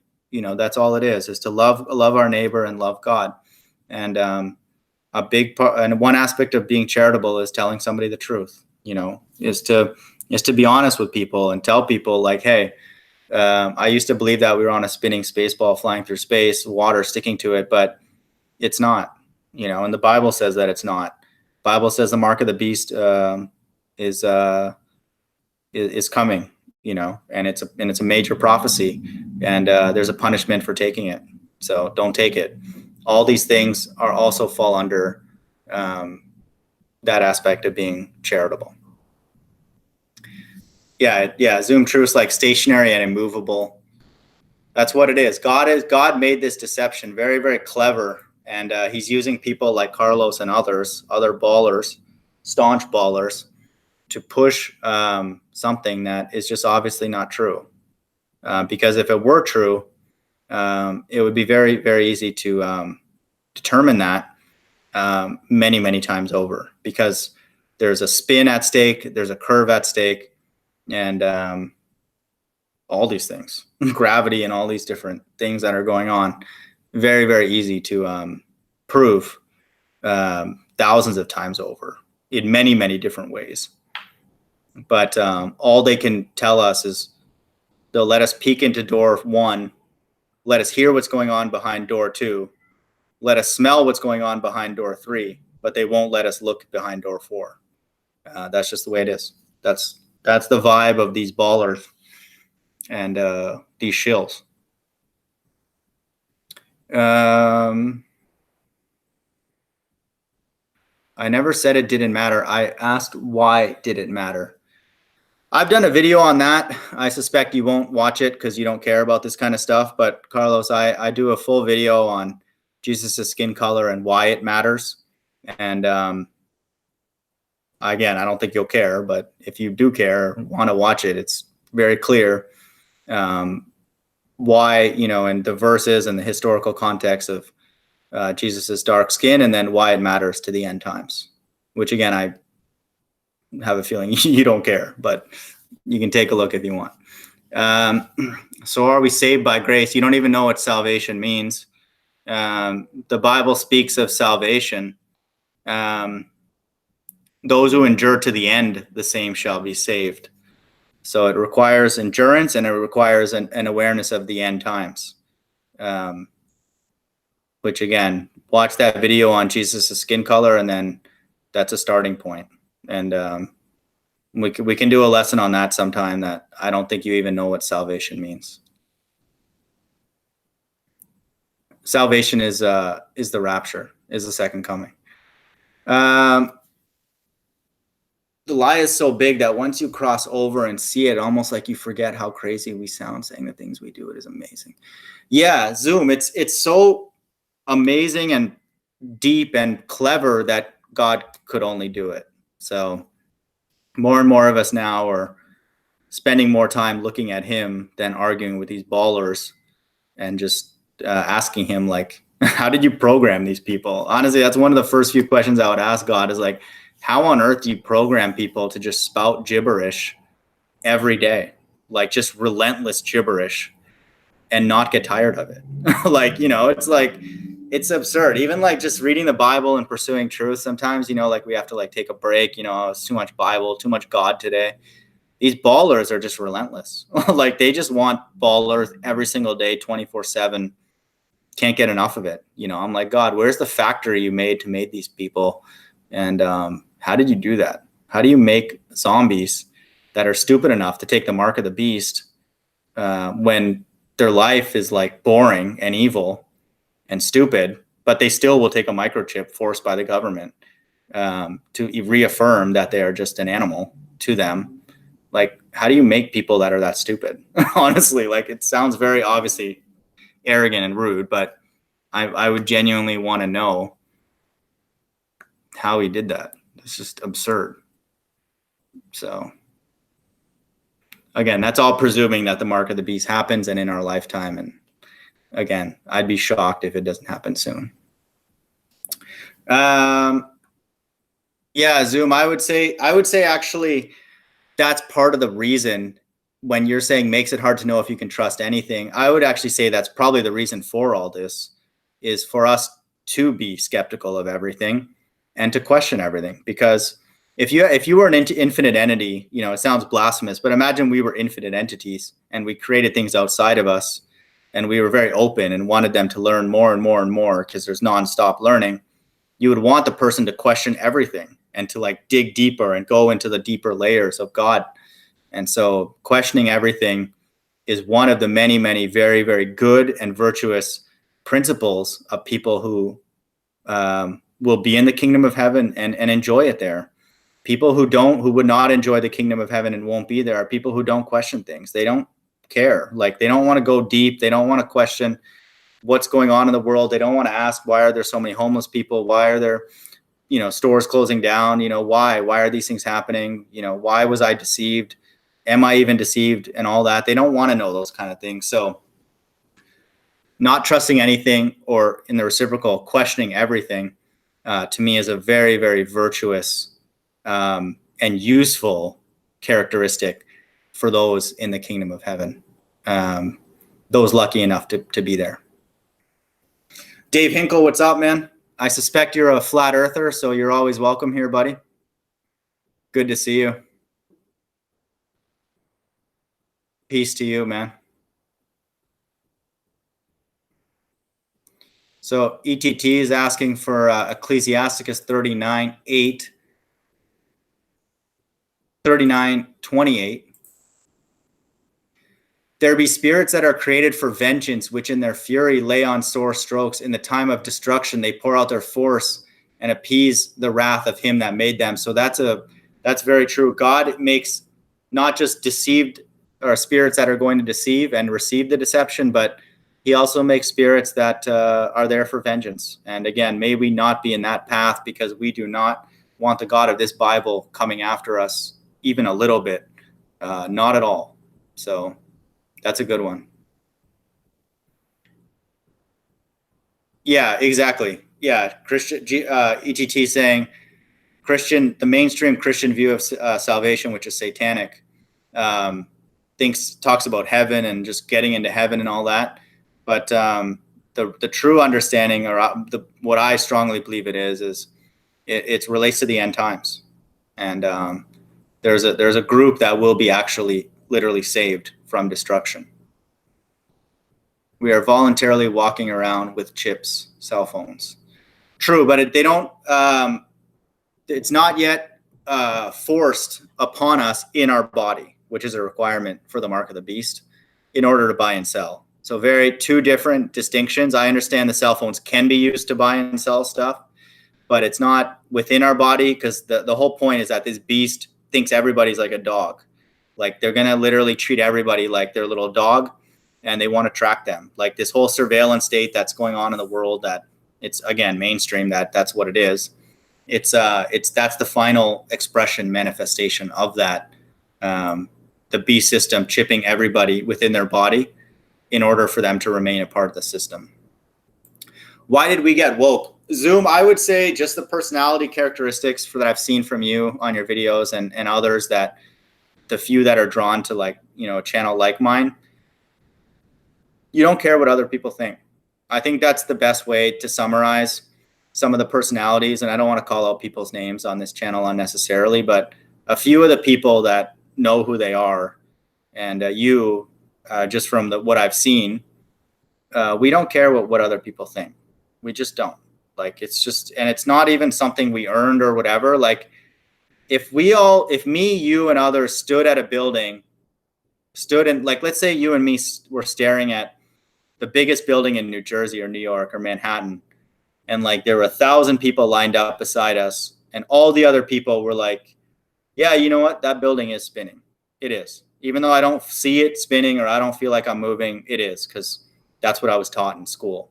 You and I would look at that, you and I and lots of other people now, thankfully, would be like, we're not spinning. I don't care if all these people say we are, and, look at us stupid, and what do you mean? We don't care. We fundamentally don't care. And to me, that's a very, very important characteristic, because many are called and the chosen are few. There are very few people that the kingdom of heaven is prepared for. That's just the way it is. And I'm not saying you and I just merrily walk in, but that is one of the many foundational characteristics necessary to enjoy the kingdom of heaven, because it would be a place of choosing God over everything else. And this society does not tell us to do that. This society tells us to put everything else over God. It tells us the very opposite. Everything in real life, our modern day life, goes against the Bible. We say the earth is flat with a dome. This thing says that it's an ellipse, flying, moving, and wobbling and all that. And then so this thing says be charitable and give to the poor. The world out there says hoard as much as you can and do everything you can to prolong your life, even if it means taking the mark of the beast. So everything in this world runs completely against the Bible, and certain personalities don't do what other people say. Like they don't care. Like we just don't care. We care more about truth, and the truth with a capital T is Jesus Christ. When you get the chance, you should watch the 6 Mark Unleash. Yeah, I will, dude. I saw your post on that actually, ETT. I think those videos I think are going to start getting more and more specific about what we start seeing in real life. So I think it's becoming more and more useful maybe to like look at some of those predictive programming type movies. I was a super bad person and still I'm not so good. Yeah, I would say Zoom truth, that statement, and I'm not trying to like put you on the spot, but people like people who don't say what you just said will not acknowledge anything in the Bible. And the verse that I read earlier, for whosoever shall keep the whole law and yet offend in one point, he is guilty of it all. It's rhetorical in the sense that it's saying that everybody's going to sin all, like commit all the sins. And so if a person doesn't freely acknowledge that, the Bible won't make sense. And the Bible is not for that person. And so for you to say that, obviously, you know, we always need to improve and be better and not just like, you know, bask in our sinfulness. But for you to make a statement like that means that at least in the very least, you have an appreciation for this, you know, that we all are sinners. It's a fact. You could even have 3 straight months of a very pure fast, you know, fasting and living righteously. But, you know, it's still, you know, negligible compared to God, but obviously do all those things. I think it's a wonderful thing, but you know, take some comfort in that we're all in the same boat.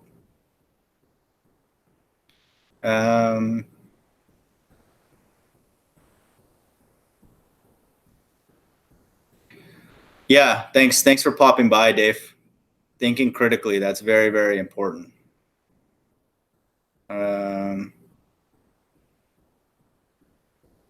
Okay. All right, good. So I'll just finish these last few up. Was not Abraham our father justified by works when he had offered Isaac his son upon the altar? Seest thou how faith wrought with his works, and by works was faith made perfect? And the scripture was fulfilled, which saith, Abraham believed God, and it was imputed unto him for righteousness, and he was called the friend of God. So it was a faith coupled with a work, and in this case, an incredibly sacrificial one of potentially sacrificing his own child. And this is a peculiar God. You know, atheists or non-Bible people will look at this and be like, your God is evil. You know, he's satanic. But they don't understand that God makes everything. So if God were to ask for Abraham's child to be sacrificed back to him, he's asking for his own thing back. Everything's his. If he wanted Abraham back, he could have taken him. So, you know, again, but to just understand, and it's okay to say this, and it's written, I'm sure, in many, many places, that this God of this Bible is peculiar. The narrative and the optimization and the things that he's doing, no one can understand it. It's impossible. Ye see then how that by works a man is justified, and not by faith only. So that verse right there is a complete cut to all of mainstream Christianity, which is, again, a complete joke. That you're just saved by faith in Jesus and a relationship with him, whatever that even means. They don't even know what that means. That's satanic. You know, that's just a delusion, like we read in 2 Thessalonians. Likewise, also was not Rahab the harlot justified by works when she had received the messengers and had sent them out another way? So even here, they go from one extreme, Abraham, like the quote unquote father of faith, and then they contrast that with this Rahab the harlot for one work. Like, likewise, also was not Rahab the harlot justified by works when she had received the messengers and had sent them out the other way? This is one work a harlot did, and that person got their name written in the Bible. This is a powerful thing. This is a beautiful thing. I think that those small acts that we do of kindness and mercy are not going unnoticed, you know, and I think that this is a powerful thing. This woman, Rahab, got mentioned a few sentences after Abraham. And so this is an amazing thing.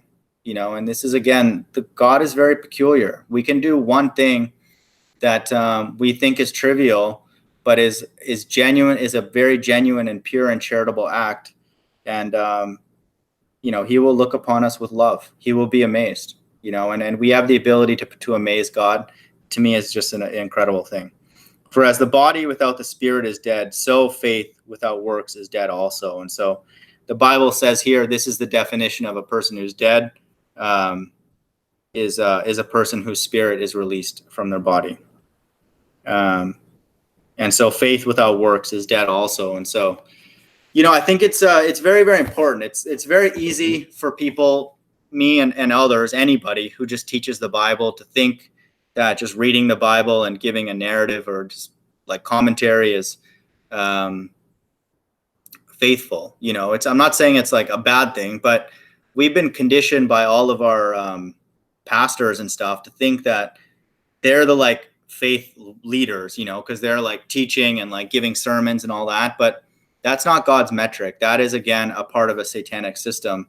That is, all of it's, now we're learning more and more, is just designed to deceive, and to like siphon money from people and stuff. So, that's not that's not God's metric for faith. And James lays out what it really is, and it's works. It's being charitable. It's being compassionate. It's doing things that we are designed to do as normal human beings. And this is why a lot of especially the ballers, particular, the staunch ones, not calling out things in the government that are evil means that they're programmed to be something different, than a child of God, because it's just common sense. It's like people with even common sense would do it, because we are naturally, to some extent, compassionate. And, people who turn a blind eye to all the evil and deception going on in the world, to me, are programmed to ignore it. And if they remain that way, are on God's left-hand side. And so don't take them too seriously. We have to interact with, obviously, a lot of them, because the world is filled with them. And may we not be one of them ourselves. So that's sorry, this stream went pretty long, but yeah, that's all I wanted to go through. It looks, what to say? Yeah, I would just say, I'm just going to summarize with, flat Earth and all these kind of things, to me, are, again, a very, very powerful truth. And support, Zoom and all these other channels that are doing tests and stuff. I think it's great. I'm going to start doing some stuff for flat surfaces and all that, and just put stuff for us. I'm not totally giving up on the ballers, and I'll show up once in a while if they want to chat, but I'm going to focus more of my effort now towards, like, quote unquote, nurturing the flat Earth community, whatever that even sort of means. But putting stuff that is like beneficial for us and learning and educational for us, because today and in other times, I've just realized it's futile to argue with them, because they're programmed to just say the same thing over and over again. It's not like a normal conversation that anybody has with any other person. It's just purely just rhetoric, really. That's all it is. It's just the same thing over and over again, and putting people on a hot seat, trying to get a gotcha moment instead of actually like teaching anything, learning something. And these people don't know anything. Like, just, they really honestly don't know anything. It's just nonsense. When you ask them to go dig down deep into stuff, they just don't know anything. And so, I was around very, very smart people in grad school, and the really, really smart people are like uncomfortable about how smart they are. And they like explaining things. If you ask them a question, they want to like explain stuff to you. It's not like they get money for like hoarding as much information as possible. And there's people that I've been around that are 100 times smarter than all these ballers combined, and they would not act like that. They would know exactly what they're sharing, and then they would teach it to on a deep level as best as they can. And these ballers don't know anything. Like, they're literally just not intelligent, or they're just purposely lying to hide the obvious truth that we live on a stationary Earth, on a flat Earth. with a dome, and it's finite, and God exists. We're not a result of an accident. That's just a delusion that God is mixed into the world, and he wants to see if we fall for it, and may we not. Hey, yeah, the Miss Kang dude, thanks again for coming by, buddy. Good to see you. Zoom Truth, yeah, good to see you, man. Thanks again for popping by. Yeah, Seek and Find, though, credit to you for getting in those chats. I feel like you're much more diplomatic than I am, just from the amount that I've heard you interact with them. But it's all learning. I think, especially if I can learn to better keep my cool. But I'm running out of things to talk about with them. Like, I understand the differences very well now, and to do a test like my GPS one would kind of cost a lot, or like take a lot of time and require some kind of acknowledgement from the ball earthers, but I realize they're not going to give it. They wouldn't. And, the stuff on the smaller scale is what I'll kind of do. I'll just kind of chip off a little bit with the optics and take a look at Life is Short's video, and then I'll try and, give some insight into that and spread that as much as I can from what I can understand.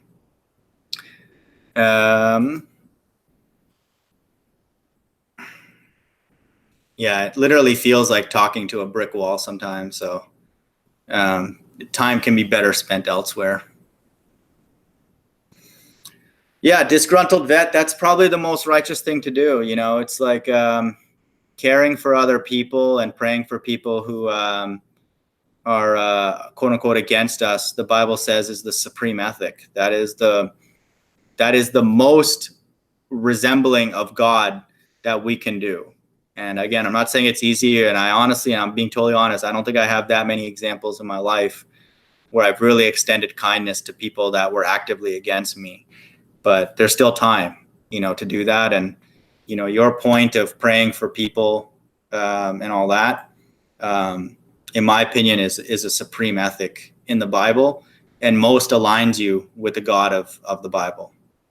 So that's a time well spent. So Zoom Truth, I've approached them and asked them, PhDs in physics, mathematics. My close friend is a master's in math from Waterloo, one of the best mathematical schools in the world. It's an amazing has an amazing math program and computer science program. And they don't want to talk about it. They don't want to talk about it. And that to me is a flat earth proof. I had a friend who I don't talk to anymore because they don't want to talk about it. And again, I'm not happy that I'm losing friends, but that's a flat earth proof. Once somebody doesn't want to talk about something, either it's totally ridiculous or it's true. And with someone like me who can speak with them on their level to some degree about, math and science and question, Foucault's pendulum and all this nonsense that they have no choice but to support or use as support, they don't want to talk about it, and, I'm not going to mention this guy's name, this pilot, but they don't want to talk about it. I don't know how to say that anymore. They don't want to talk about it. So, go and dig deep a few steps with gravity with people. And guess what? They won't want to talk about it. That's why we don't have PhDs in math and physics and real people with a face come out on the baller side, because they wouldn't talk. They're not even allowed to say the things that these people say and talk about sticks in the ground as rigorous or create a non-unique solution and claim that it's unique and just say, how can this happen on a flat earth? And then that's their proof. These are literally like monkeys that do that kind of stuff. Real smart people don't say stuff like that. They're not allowed to, because they're governed by their discipline to be rigorous. And so that's all they can do is not talk about it. And I literally was looking on LinkedIn earlier today, and somebody that I gave an endorsement for a couple of years ago, and I'm not going to mention any of these people's names, but I noticed that he removed the recommendation I gave for him because I started sending flat earth stuff to them, through my contacts. And I was fine with that.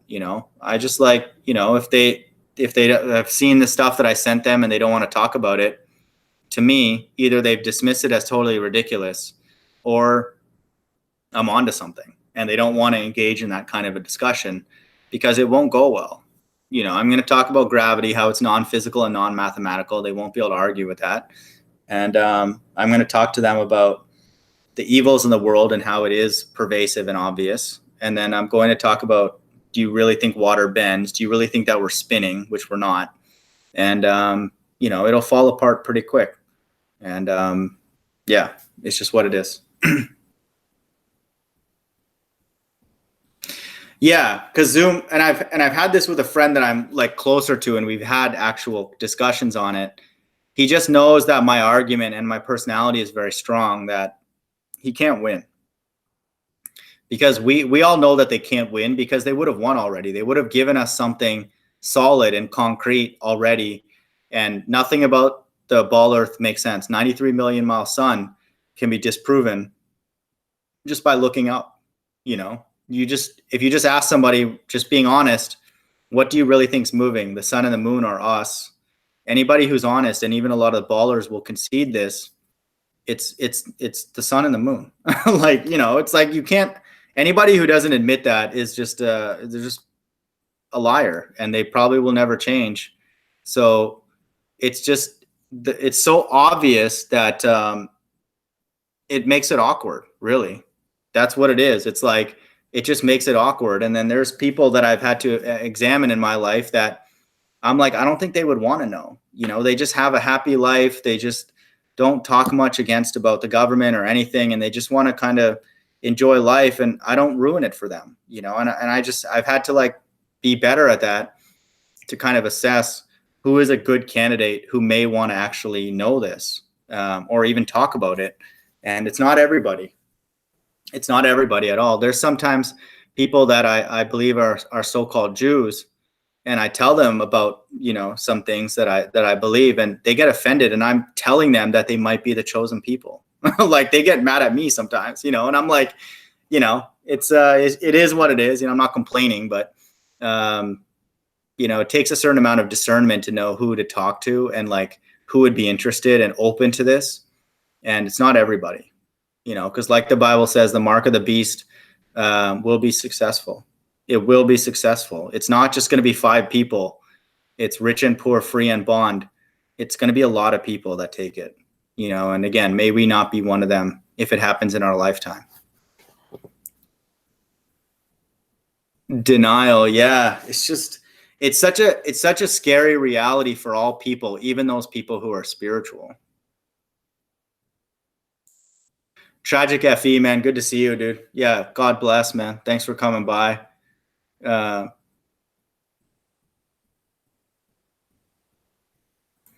Yeah, ATT is recommending the KJV. I agree. That's a good version.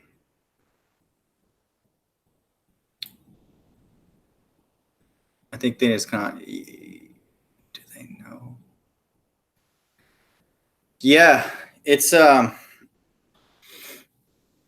Zoom, you probably experience that maybe more than anybody. When you actually talk to people face to face, you can almost like see in their brain, like they just don't want to accept the fact that we're not spinning. Like they want to believe in the structures of this world so much that they're not allowed to go there, because once they even take a half a step forward, so many things fall apart. So many things fall apart. Everybody's lying. Virtually everybody's lying when you come into, quote unquote, our realm of flat Earth. And wow, who would have thought we could have been deceived? Who could have thought, but thank God we're allowed to ask questions. We're free to ask questions. If a baller says that we're stupid for asking questions, ignore them. We're dealing with idiots. We're dealing with people who are government shills. I call them faceless and faithless. So they're just get away from them. If you want to have an intelligent conversation, find somebody who's open-minded, who has some intuition, who likes to experiment, tinker with things. Go to those people. Not these bozos who don't even think you can fly a drone in a straight line in 2019. shilling harder than the government is shilling for themselves. These are not people that, and I'm speaking to myself, are really truly worth much of our time. We have to help them, work with them. If you have a result or something interesting, obviously post it, share it, broadcast it. But as far as for me, kind of perpetually arguing with them and stuff like that, I've realized I've kind of said a lot of what I can say. I've kind of exhausted the test that I could do with a reasonable amount of resources. So, and if I think of another one, I'll obviously present it. I'm not shy about it, but I'm going to sort of bite off a little bit less and, focus more on teaching people on the streets, and then end times related stuff. Because again, I think that we're on the precipice of something pretty big happening, in the very least financially. So I'll stop it there. But again, thanks again for everybody coming by. And the Helio explanation why the sun and moon are the same size. Yeah, agreed. Mine and Manny, there's so many holes in it, man. And there's just more and more holes appearing every day. There's just more and more holes, man. Everything's just ridiculous. Just the spinning part is retarded. That is just absurd. The sun and the moon are moving. Do we know their exact path? No, because we haven't mapped out our surroundings. And realistically, we never will be able to, because there's no structure in place that would allow that. And if we were allowed to do that, we would be dwelling with God. God would be dwelling here with us if we were allowed to do these things, because that's righteous. That's what free people do. They are allowed to explore their surroundings and worship God. And so may the kingdom of heaven be that, and a lot more. Yeah, that's cool, man. Seek and find. I'll definitely sub, bro. Actually, I'll sub right now. Zoom, I thought I gave you moderator a long time ago. It's not a big deal, because everybody speaks pretty freely, but always good to have you around, man. And again, if you need anything for this test, don't hesitate to reach out. And if any of these ballers are getting on your case, I have no issues berating them, if you need any backup. So let us know. Yeah, Zoom, we got to pray for them, and pray that God does not ever put us in a zombified state ever again, because it's not a good place. I would never want to be a zombie again, and I'm not trying to be rude to a baller or anything, but I will never revert back to a mindset where I'm not allowed to ask questions freely about everything, about God, about the government, about everything, about my life, about the financial system, about everything. That's the beautiful thing about the truth. And the truth, Jesus says, will set us free. We're free to worship God. We're free to ask questions. We're free to understand we are an instrument of an entity's creative mind. We're free. We're free. I mean, this society and system is ensuring that that freedom is not there for a lot of people, and we may have to resist it with our life. So again, good to see everyone, and we'll catch up soon. Have a good night. Bye.